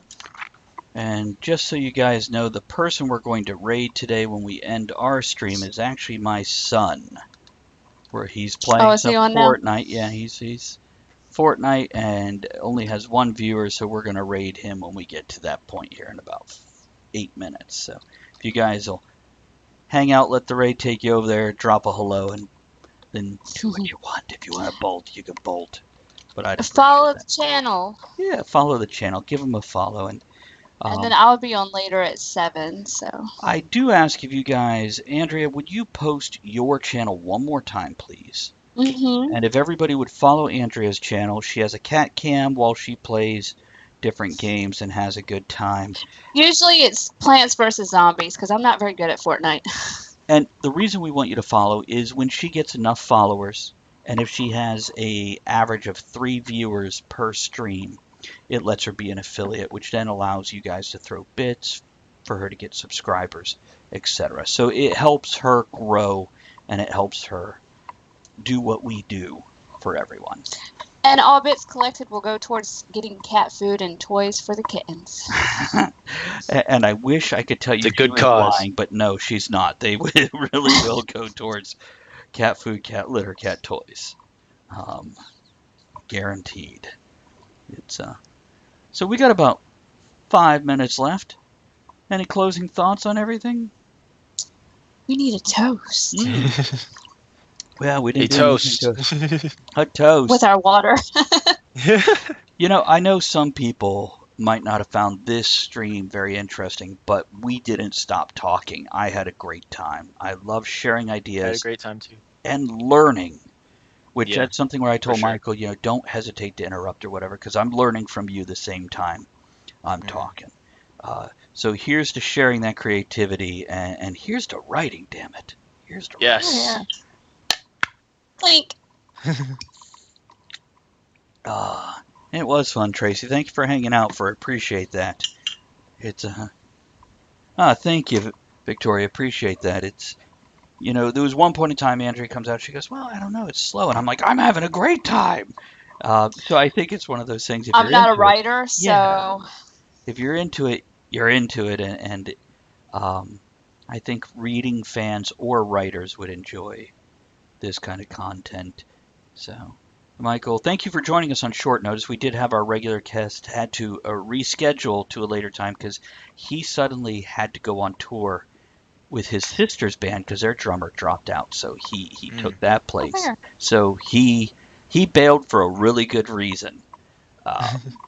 Well, I'm certainly happy how it worked out. This was a great conversation, and I'm honored that you reached out to me. I think if we... And I am looking forward to your new book going in Kindle version because I can't buy all regular books, but I will buy a Kindle. Yeah, let us know. I'm working on it. It's is there anything we could do to help to get it to Kindle?